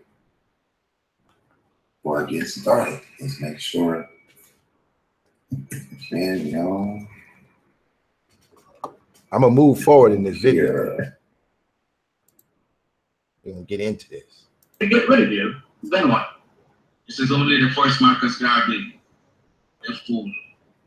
You met with Edward Young Clark, the acting imperial wizard of the Ku Klux Klan? Yes. What was that meeting like? It was rather cordial. He made it clear that they are interpreting the true spirit of every true American. What is the attitude of the Klan or the Negro who desires to be, say, President of the United States? That he shall never be as long as there is one white man living in this country. But isn't America a white man's country? Yes, it is a white man's country because he conquered the Indian, exterminated him, and took possession of his property. I'd say the KKK is the invisible government of the United States. What do you mean? The Klan represents the spiritual feeling and even the physical attitude of every white man in this land. Do you realize that such statements could get you lynched? We have 5 million substantial oak trees between Africa and the West Indies. We are ready for a lynching party tonight if they wanted to. Look, recently there have been several rapings of black women by whites. Was that discussed? Yes, it was. He claims that they are as much against that as any self-respecting Negro should be. But I know better. In my opinion, they are structured for the purpose of offending, suppressing, and killing Negroes. I would advise every Negro and those who aspire to leadership to form an organization similar to that of the Ku Klux Klan, so that they may be able to look out for their own interests and not continue to be begging white people to do for them what they ought to be doing for themselves. Thank you very much. Part of my trial is that I was indicted along with others for conspiracy to use the United States mails to defraud, in promotion of the Black Star Line steamship company. Yet my conviction was for the conspiracy in that I alone was convicted. Okay, hold on. I want to go up more in the video. I want to get to where I break it down.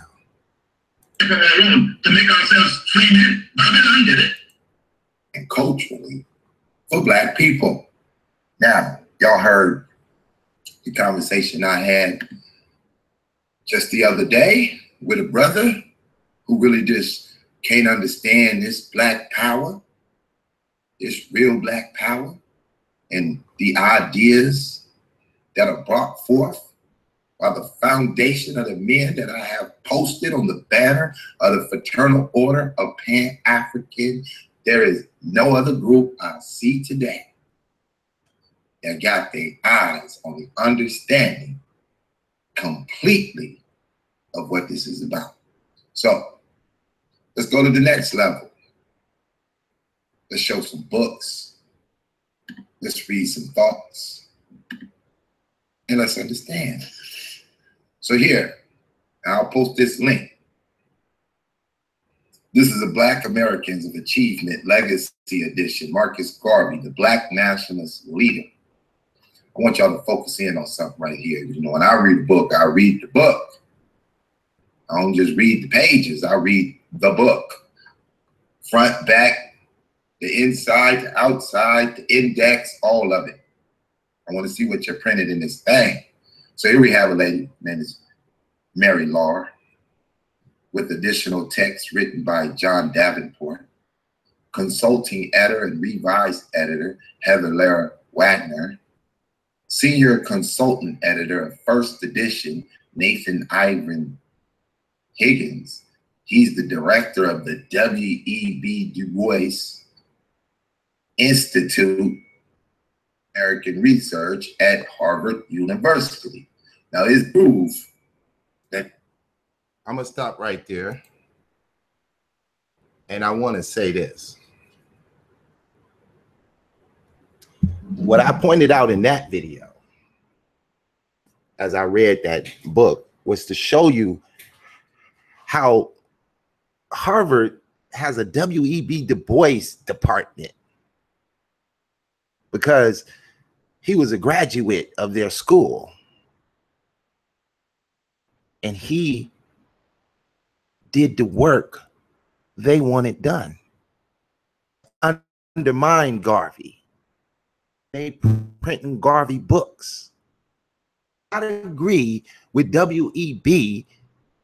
Booker T did not agree with W.E.B. And now the white man is telling the story through blackface. These weak niggas.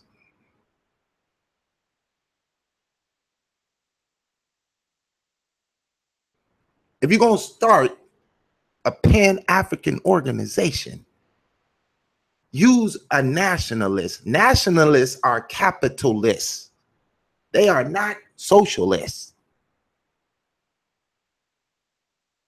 They are about economic empowerment. They are not about giving the government more power like the socialists want to do. That is why the Democratic side of the fake fight among white folks is to get more government power, while the Republican side of the fake fight of white folks wants to reduce government power. They push for white nationalism on the Republican side, while the Democratic side pushes for white socialism. Either way is white. And if we had our own country, we could push for black socialism and we could push for black nationalism. Either way is black.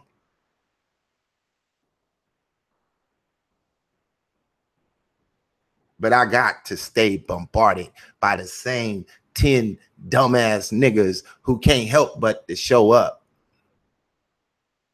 and say some dumb shit. Nigga, get in the motherfucking PayPal if you want to say something. Nigga, say it with your pocketbook. I don't need your lip service, nigga. What's wrong with you niggas? I utterly destroyed you off the muscle. And had I known you was going to jock me like one of these crackhead hoes out here, I would have never fucked with you.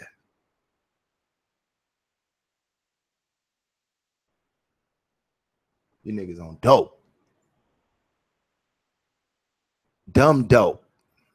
The type of dope turn your ass into a motherfucking Satanist. You need to get off the dope and get with the knowledge of God, nigga. You is never going to be a German free thinker. Let me bust you down some more real quick. Niggas are thinking it's a game. Well, it is not a game over here. You niggas is not educated. You don't even understand your own paradigm. And now I'm going to show you your shit. And I know right where to go whenever you show up, nigga. It's nothing. I do this shit for real, nigga. If you show up, you'll be exposed. Exposed, nigga, you better not show up. Oh, I'm still sharing. Y'all can see this. That's good. Here is Inyame Umbutu. Let me show y'all this nigga real quick. Let's put this nigga out here. This guy. Now he really think he owns some shit. Walter Rodney, atheist. Thomas Sankara. Oh no, I just covered him the other day. African socialist revolutionary of the African Liberation Party. Jomo Kenyatta, more niggas in Africa. Eric Williams, we don't know who you're talking about. Kawana True, we don't. Torre, oh my God, nigga. Socialist, Marxist, Pan-Africanist. I claim from Africans. This nigga don't even want to represent the African American struggle through slavery. His daddy probably brought him out here when he was 2, out of the broke down Gold Coast of the colonial Africans who getting bombarded by the Britons, running up through them like a goddamn blow up doll. I'm about to execute you, nigga. You a free thinker. You're a scientific free thinker from Texas Hill County, nigga. From Texas Hill Country. We're going to dig all up in the scene on your ass right quick. You should have stayed hiding, nigga. Stayed hiding. Should have stayed over there with them niggas that don't know the Bible that you can run that bullshit with. That don't understand this Pan-African shit. Don't know where you coming from. Between the 5 and 1860, a large contingent of German freethinkers migrated to the Texas Hill County country. Unlike thousands of, oh my God, Adil's sovereign-sponsored German farmers migrating to the United States and Texas to escape overpopulation and economic problems, the freethinkers began ardent advocacy and democracy and freedom from religion. Were fleeing primarily from the political and religious. They came to the United States seeking freedom from the dictatorial monarchy of the clerics. That bullshit Christianity the white folks was doing. They was running from that. The freethinkers refused to accept political absolutism and the authority of a church, religion, or its supposedly inspired scriptures. This is you, nigga, in white before you was born, nigga. This is you. We was back in 1845, nigga, over there with Martin Delany, and your bitch ass would be in Texas Hill County, nigga, with these motherfuckers. The minds flock the same type of birds, nigga. They insisted on freedom from religion and opinions, intellectual reasoning powers, and not on blind, unquestioned faith.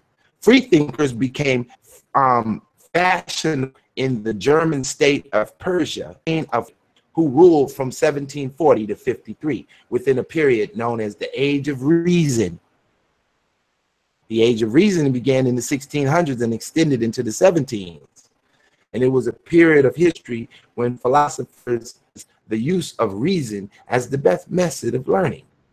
Its leaders included Descartes, Voltaire, Locke, and Paine. The period produced many important advances in fields as autonomy, astronomy, chemistry, mathematics, and physics.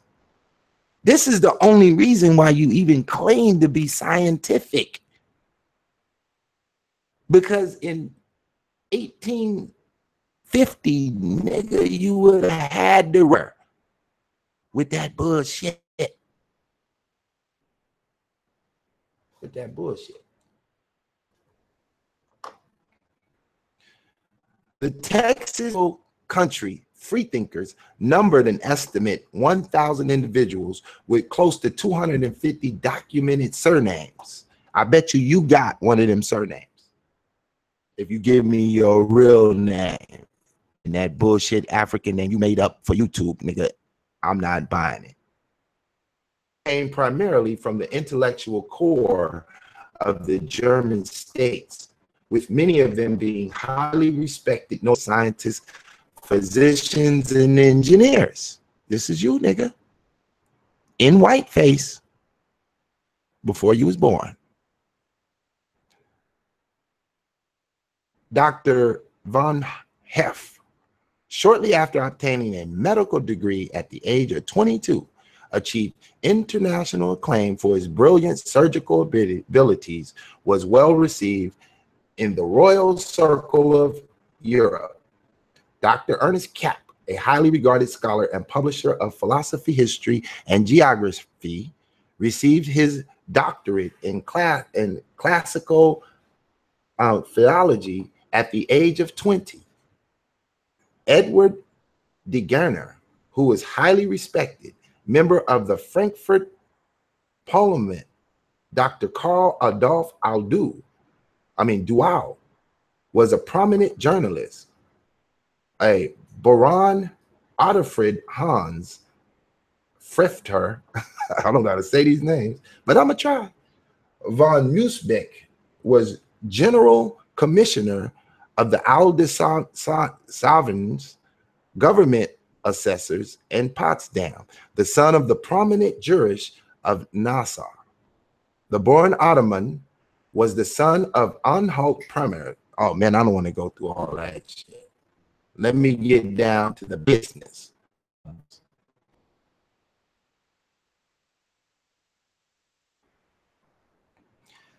We're going to start here. Well, should we start here? Let's see. Okay, May 1854. Now imagine your fake Pan-African ass in Texas Hill listening to this shit, sitting in the room with these cats. An annual state convention of German signing groups called the Sanfingfest was held in San Antonio. Don't you live near there somewhere, or are you in Dallas? The convention, instigated and dominated by the free thinkers, drew up numerous resolutions, some which demanded, number one, that laws be enacted so simply and intelligible that there should be no need for a lawyer. This shit should be easy to understand. The abolition of the grand jury, the abolition of capital punishment, the abolition of temperance laws. The people be taxed on levels of income. The greater the income, the greater the tax. That hadn't been done. It was the Federal Reserve that implemented tax on income. A year after the establishment, it became law in 1913. But it became understood in 1854 with the scientific freethinkers that Nyame belongs to, that there should be no religion instructions in school and no preachers could be teachers. Oh, goddamn. Just remove the Bible. Get rid of all them niggas that follow the Bible. This is this nigga. This is what him and Umar want to do. This that bullshit. This is the white Satanists of 1854 in Texas Hill. And this fake Texan who showed up today is a descendant. I know one of them put that rod in one of the black folks you come from, because somehow their blood is in your mind and your ass think just like them.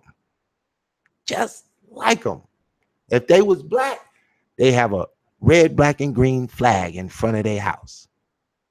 But since they white, they represent that comedic red, white, and blue. Now let's get it. Abolish the oath as a matter of religious sanction. And the Congress should never be opened by prayer. Don't even start with all that Bible babble. This nigga today, the black Satanist. This is why I call you a Satanist, because these white boys had no problem with me calling them one. They'd be like, you're damn right. I don't believe in that Bible. I believe in the ideas of Aleister Crowley. I believe in the ideas of Alice Bailey and Anne Rand and Margaret Sanger and the rest of the people we will produce until we produce an Nyame. So he can bombard the conscious community as a fake Pan-Africanist from Africa with an African symbol representing African men who got their education off the motherfucking work of the African-American slave movement in America. Came here broke, left with a PhD. You niggas is crazy. I don't even need to go no further. Let me go a little further. Fuck it. Get to the PayPal. Help me to promote my goddamn studio so I can goddamn execute these niggas fake ass programs out of here with a bigger platform than them, so my words can shine brighter than them until we get 100,000 thinking like the real shit. This nigga agrees with a feminist and disagrees with Pit Boss. This nigga agrees with the Satanists at the Amun-Ra school of dumb niggas and disagrees with Pit Boss. This nigga disagrees with Garvey, but rep that flag. This nigga disagrees with Booker T, but rep that flag. If you had an education, I would consider you a talented thinker. But since you uneducated in the aspect of a formal education, they wouldn't qualify you as a talented thinker. So you are what they call a talented 10th puppet, because you say what they want to say to the hood, but the hood don't listen to these Negroes that sound white, but not just any white, Satanist white.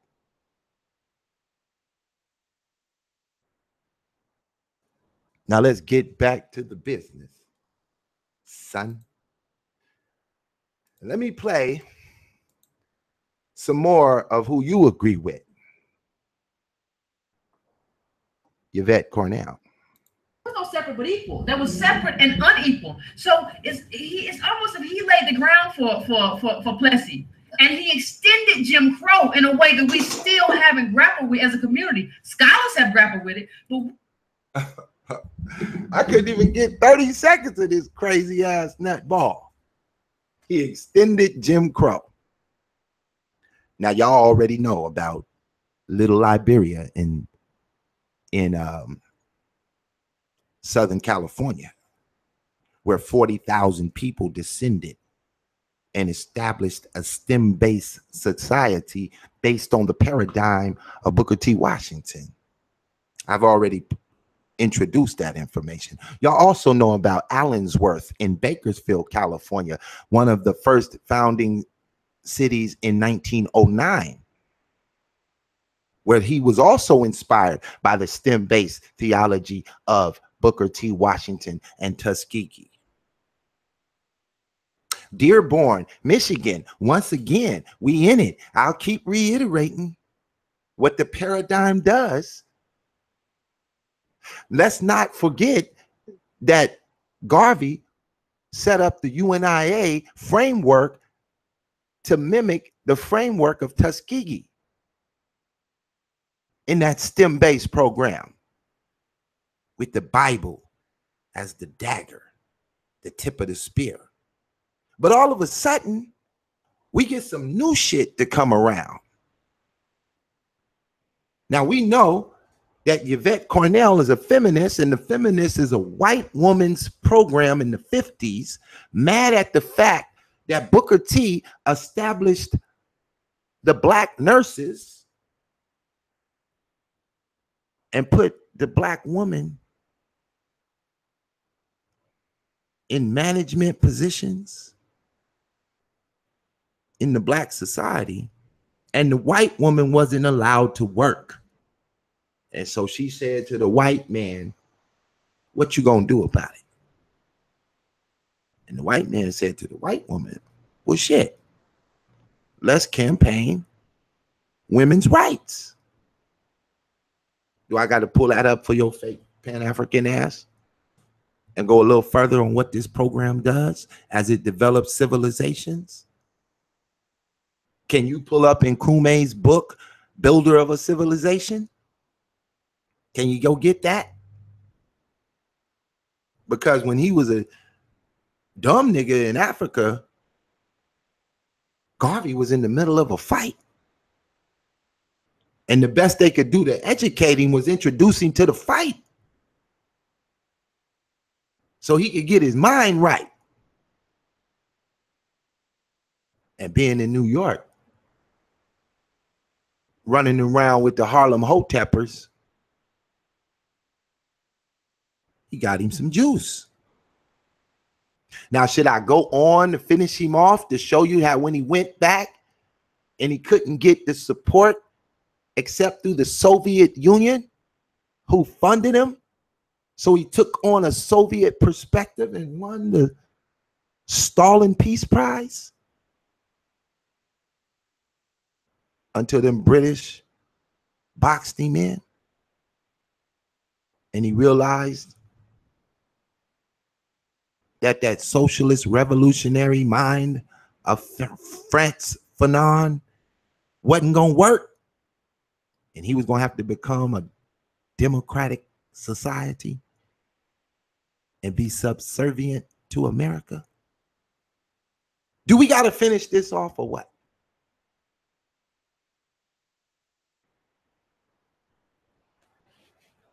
Or are you going to get in the box, nigga, and donate for the educational lesson you just got? Which way is it going to be? Because I can keep going, you know. Your paradigm is as simple as shit. Your shit ain't built off nothing. You been got this work. Don't make me pull up that classic debate you got beat down in that everybody that was a Satanist ran on your team. There go my PayPal, nigga. Get in it. If you for black economics and you believe that Pit Boss is teaching some real shit, get your punk ass in it. Because other than that, I don't need your little comments. Your weak shit, nigga. Go live on your channel and put my motherfucking name in the goddamn title, so I come in your chat room and blow your ass out on the 10 people you got. So you could be afraid to even let that video go live. Because I don't have no problem coming on anybody's channel and air out your bullshit. It ain't no problem. I don't waste my time over there on y'all shit. Because you can't galvanize no goddamn attention. You ain't got Polite crying on your goddamn YouTube channel. You ain't got Sarnetta calling the white man on you. You don't got Q Butter and all these other Satanist ass niggas on your phone calling your shit. You ain't got the technical ability to keep up with me. Where's your website? Where's your development? I understand your clean air conditioning for a living. That's a good living. Keep doing it, because teaching is not your job. That's not your job. You confusing the people with the German freethinkers perspective. And I just keep hitting. You don't agree with Martin Delaney, who is a black nationalist and a Christian. You don't agree with him. Don't make me play some of the audio I've already posted. You don't agree with Nat Turner's Christian Revolution, where he used the Bible to arm the men with the mentality that we will die before we become a satanic slave around here. You don't agree with that. You don't agree with the Christian Harriet Tubman. You don't agree with the Christian Ida B. Wells, but you damn sure agree with all these atheists you keep posting. Because as long as they don't rep that Bible, you with it. But you damn sure wasn't going to get down with the Christians in the first century, going up against them Romans. And then we went and got them Comedics to join us. And when all them African niggas got involved, shit got to popping. Shit got gangster. And them Coptics came out with that Bible trying to make a change. Don't agree with that. You ain't going to agree with the Portuguese going into the Congolesian rivers and changing them niggas from the satanic Ifa shit they was doing. They punk ass into the kingdom of the Congo when they flipped the president and into the Portuguese version of the Bible. You're going to hate that period, aren't you? But as you see what it did, the kingdom of the Congo became the dominant empire in the region off that shit. And to this day, them E5 niggas is in the jungles hiding, ain't developed a car yet, ain't came up with a cell phone, don't got a notepad, don't know what a pencil is. Nigga in there with bottles of herbs. They can cure your ass of some shit though. They know what these plants do, but that's about it. They don't know how to deal with this colonialism, do they? Hell no. This is why Nkrumah bought his ass over here, because the shit they was out there on couldn't deal with colonialism. Now go ask the white Satanists. All this money you got, all these Jews that run all this shit, do you fear anything? And all they gonna tell you is, I fear the day that black people learn the power of meditation through the ideas of that gospel, because it makes black people turn into straight killers, and they don't want to listen to our oppression. They don't want to go along with our slavery, our colonialism, and all the other shit we do to conquer and divide them. You don't want to hear what the white man, Satanist, Jewish, Zionist, black magicians think for real, do you? You want to continue to propagate that they love the Bible, that they love Jesus. You don't want to know what made the Quakers get rid of slavery out of their community, do you? Because it damn sure wasn't Nephi. It damn sure wasn't Yoruba. It damn sure wasn't Greek mythology. It damn sure wasn't Roman mythology. Nigga, it's that Bible that you hate that made the Quaker say, man, we can't be running this slavery. The Bible don't. And this is why Nkrumah went to that Quaker state of Philadelphia.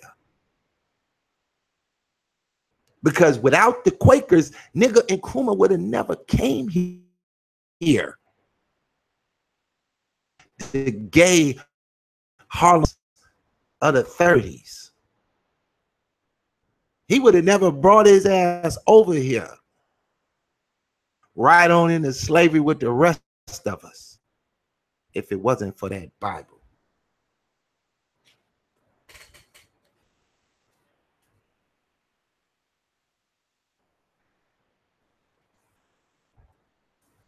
Net surfer, you back with your ridiculous shit too. Yeah, HVAC is a great motherfucking field of education. Ain't nobody got a problem with what the brother do for a living. We got a problem with this satanic doctrine, this nigga preaching from the German free thinkers of 1854. Nigga, when you gonna make a comment about that with y'all weak motherfucking asses? I'm tired of looking at y'all niggas. Getting my motherfucking PayPal or take your motherfucking ass to Sinetta TV, nigga, where it's Satanism all day. Because I don't need you niggas in my chat box with your Satanist perspectives. You niggas ain't gonna bust a grape in a fruit fight with cliques on. With that bullshit y'all be pushing. Show me what you've done in this community, nigga, since you've been in my chat room. The fuck have you built? Deuce, nigga. For somebody else other than your goddamn self. Nigga. What have you produced? Because I got a long list of shit just in the year of 2017, nigga. From Simple Soap to Black Becky to Techie to DPB Studios and on and fucking on. Shit. And what the fuck is you producing for anything other than your goddamn self, nigga?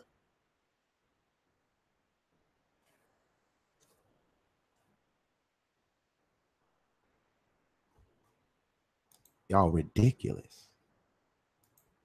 Let's go see who got the motherfucking PayPal. Let's see if any of y'all will support some real shit. Like y'all do that fake shit. Because every time I look at y'all niggas over there, oh, y'all niggas is all over the place with that. Y'all can't wait to support that Satanism. Let me turn on my other computer. For the thankful donations of the very few who donate and support the platform. Thank you. Somebody donated $1.50. Thank you. Somebody donated $5. Thank you. Somebody donated $20. Thank you. And somebody donated $50. Thank you. I will use it to defend the real from these black Satanists and blackface that appear on my shit and ain't got shit to say and produce not a goddamn thing since they've been in the conscious community except controversy and argument all goddamn day. None of these niggas produce nothing. None of them. Not a one. Brought nothing. All they told you was the Hotep hustle and y'all niggas run for it. I go watch Sinetta TV, 500 watching. They donate money every day for a goddamn van.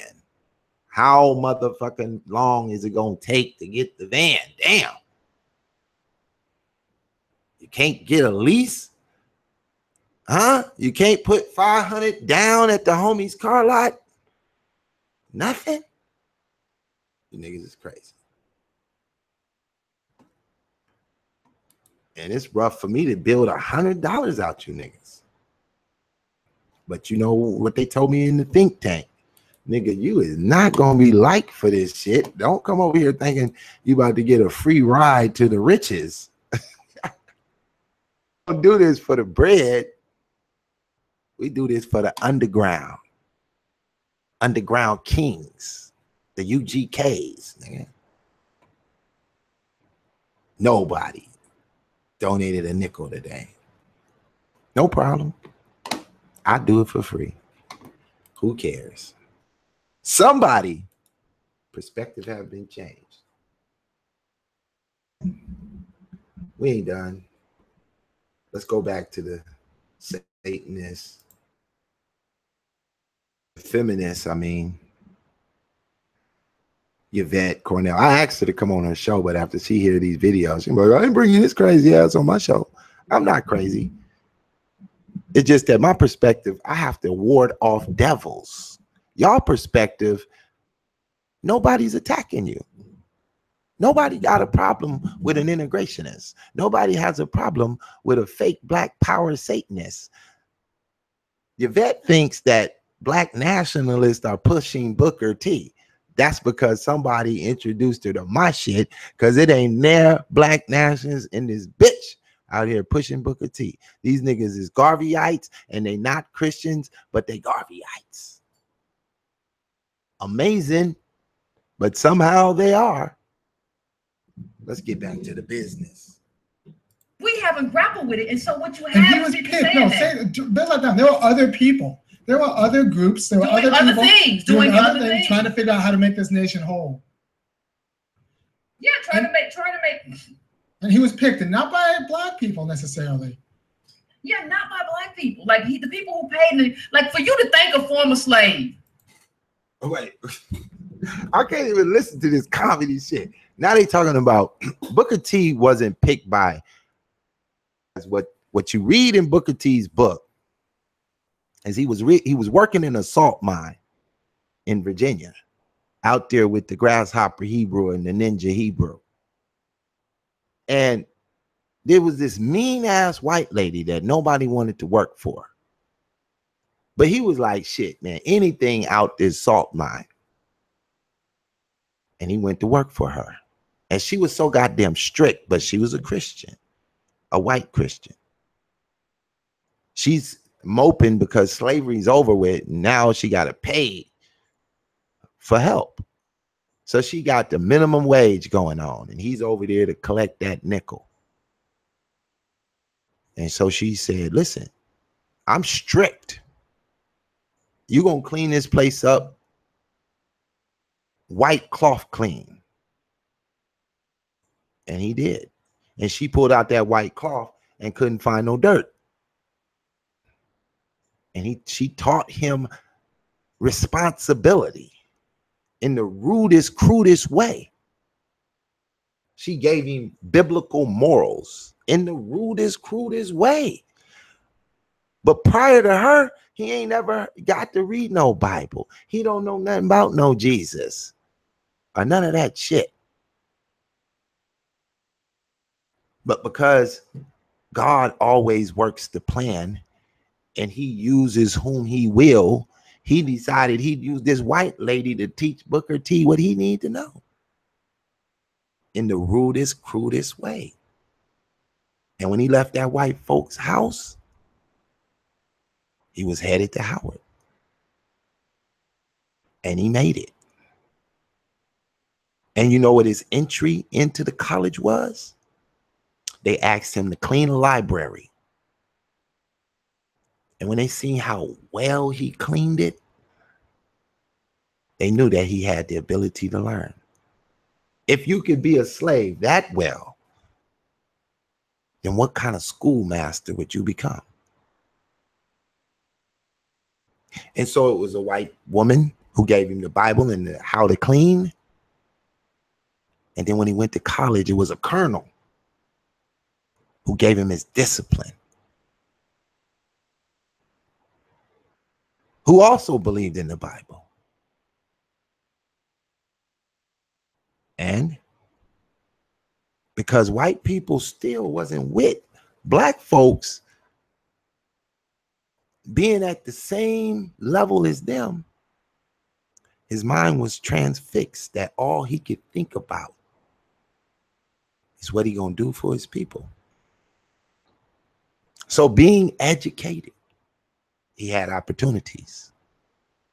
And what did he take?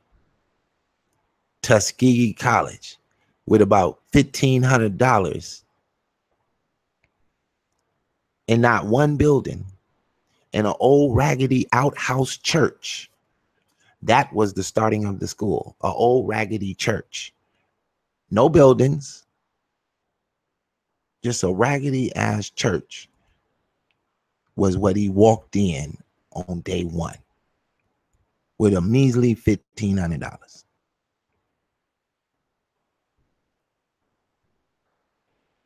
And Umar Johnson got 700,000 and think the same way as Mbatu and can't do a damn thing yet. We've been waiting 8 years to put the first kid in the satanic school 101.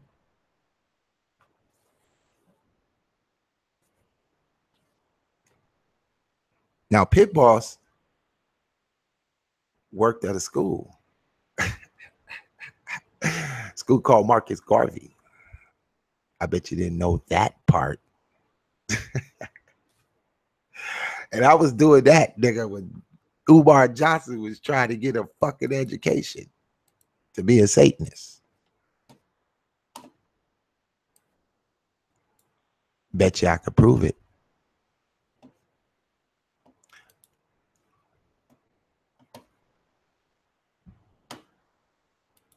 I bet you.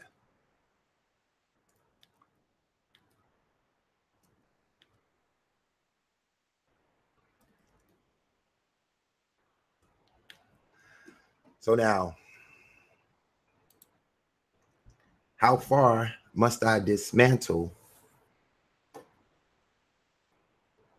these ridiculous perspectives? Now, in order to get this studio, and y'all probably ain't gonna donate enough money for me to build it like the image. I gave y'all image though, you know what I'm saying? I use my technical ability to give you a visual perspective. In order to achieve it, y'all got to average out $150 a day in donations to do it in a 30-day time span. And I promise you, the calculated risk takers will match that. And I am going to do the work. And anybody with the same like mind as me can pull up to the studio and get a digital education. All you got to do is be there. It ain't going to cost you a dime to go to the digital school of Pit Boss. All you got to do is show up. All you got to do is tune in to the crypto videos I'm going to put out when I open up the studio. All you got to do is build a website and put the content on, and we'll build the site for you. All you got to do is set up an LLC. Join the frontier. But y'all will waste your energy with these Satanists that won't produce shit. Drop enough money. We're going to have a soap operation, natural product operation. We already have a company built. A CRT is already on the mission. Doing a wellness center. I won't give out the information right now because they don't want you haterades all in their business. So we'll keep it covert. Have a real estate agency coming out of Chicago and Texas. We already have a music company building underway in its infrastructure, a new one, not the 13, 14, 15 different ones I'm already a part of. Headquarters recording. What up with you, Bamboo? These niggas think it's a game. Nigga, we've been doing this shit for decades. We already have the enhanced goods coming out of California. Holla if you hear me. to make you think black ink on the dotted line where you can sign, get your California grind way up to par, smoking good, feeling good, looking good, because it's all good in the hood. Digital magazine, Chronic magazine. Y'all don't really want to touch the paradigm over here. All these niggas could do is yell out African names from 100 years ago, but can't produce shit but what they do for themselves. I know it's a do for self policy, nigga, but that self included all the black people. Not just you, nigga, and your satanic free thinking ass. It wasn't just for you and Net Surfer. You confused too, Net Surfer. You got partial understanding.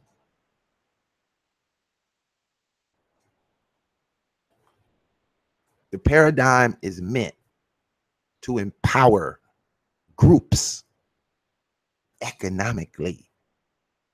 Nobody pushes this on a daily basis harder than me on none of these platforms. Out of none of their mouths. This is why they don't speak my name, because they like, look, don't give him no light, because the dude is right. And if you give him some light, how our little plant's gonna grow? How we gonna grow up our little baby Satanists if we can't get no light? You niggas is lost. Nigga, when I showed up, you lost. Till I showed up, you was winning. But when the truth hit the booth, you went poof, disappeared. It was over for you. You can't compete with the Tuskegee machine and the Garvey principle, to which you don't agree with the Garveyite 10-point plan.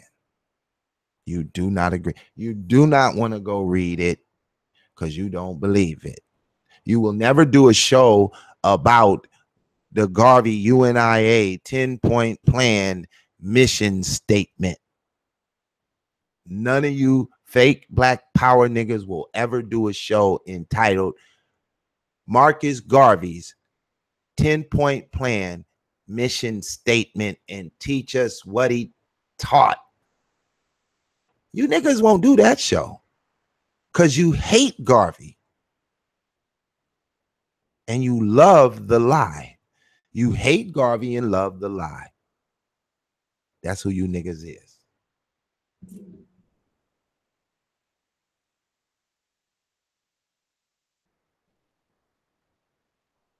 Oh shit. We got a true blue in the house. What's up with your big shine? These niggas don't know. The CRT machine might be small, but so was the Underground Railroad. It was a secret. Harriet Tubman said, some of these niggas can't go. And for the few that got by her the first day, once they got out there on the road, they start talking that integrationist slave master shit. She pulled out that Colt and said, look, you can't go back because you're going to tell the white man. So if you turn back, I'm going to have to put a bullet in your head. Are we clear? Yes, sir, Harriet Tubman. Well, then let's keep going.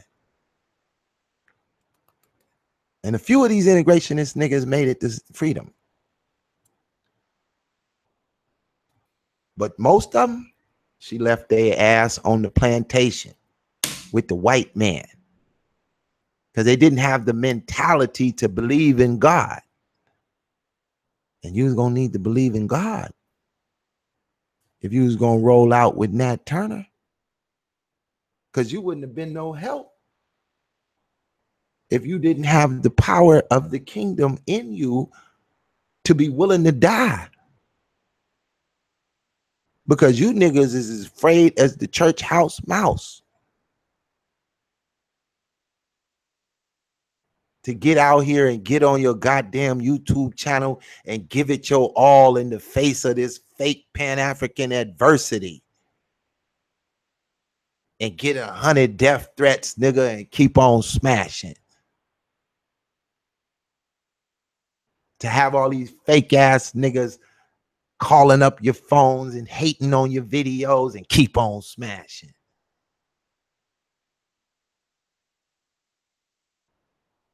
Y'all not connected to shit. I brought you Whack 100. Millionaire gang banging blood from Pacoima, California. Be the hood for life, where the homies stay strapped with gats. With the I don't give a fuck about nothing attitude. That's where I had to survive. I didn't get to walk around a little bitty town with just a couple of motherfucking racists. I had to grow up in the crack-infested community of Los Angeles. Niggas take your life for a pair of shoestrings. Nigga, what color is you wearing? Nigga, where you from? As soon as the nigga said where I'm from, I went to reaching. Nigga, I'm from my mama womb and my daddy nuts. And if you move again, I'm gonna bust your shit back. That's where I'm from. That's just how I was raised, nigga. I had to do it. Whatever it took to survive these snakes. You don't want to know what it felt like when a nigga start eyeballing your motherfucking 6'4" on Dayton's. When you out with your girlfriend trying to spin, you don't want to know what it felt like, nigga, to get out that bitch and be like, nigga, what you niggas want to do? And you damn sure didn't want to get stopped by the LAPD and they think you got some crack on you. And they on a loudspeaker like, nigga, get out, driver. Put your keys out the window. Open the door with your left hand. Keep your right hand where I can see it. Get out, bitch. Back up. Get on your knees. Lay all the way the fuck down. Put your hands over your head. I'm going to approach you slowly. Don't move. The whole while, this motherfucker scared for his life because the nigga ain't got nothing but a pencil in his pocket. Y'all wasn't raised like that. Nigga, you didn't have no batarang in your motherfucking neighborhood because this motherfucker popping like the drug house, nigga. You ain't had none of that type shit in your motherfucking neighborhood, nigga, where a motherfucking militarized vehicle about to ram through a nigga's shit because you niggas out here acting like animals because they feeding you poison. You didn't have to grow up with no shit like, nigga, you didn't have no 3 strikes law in your community because niggas killing for the fun sport of killing. You didn't have to grow up like that, nigga. But eventually you would because they used the hood as an experiment for the rest of you niggas. Now you experiencing militarized vehicles in Ferguson. Nigga, 30 years later. But in 1983, on Louver Street, Pacoima, one of the most racist police divisions of all times, LAPD, Foothill Division, came through with the first militarized vehicle ever to be disposed on an American population in world history. And got this shit popping. You devil ass niggas didn't have to grow up like that.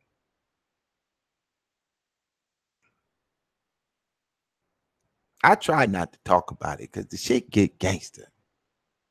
I mean all the way gangster. Niggas taking 25 with an L all day. Ain't nobody talking about nothing. Nigga, get your head blown. It's a wrap. You either get fire back at them niggas or nigga take it like a man. What you gonna do?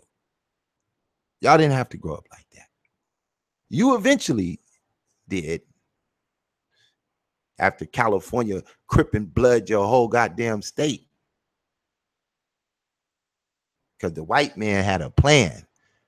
He want to take that gangbang mentality and make that shit worldwide. He could fill up a whole goddamn penitentiary off that mentality.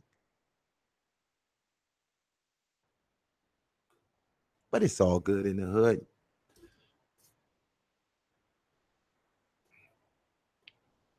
So for all y'all DPB haters, I know you're listening. I know you're taking notes. I know you opening up STEM schools in your community because, nigga, you got hit with this shit too hard. And you was forced to do it. I know you niggas is claiming that you're Garveyites, but you hate that Bible. But you love these free thinkers of Germany out there in Texas Hill. I know you do. I know you niggas hate that Jewish, Christian, Judeo system, and you don't want to identify with Alice Bailey's 10-point plan, but I know you agree. I know you do. I know you love the feminist movement, but you don't want to agree with Margaret Sanger. But you want women's rights. I know you a Satanist in blackface. I see you. I have the ability to see what the devil looked like. The Decepticons, the deceivers, the underachievers.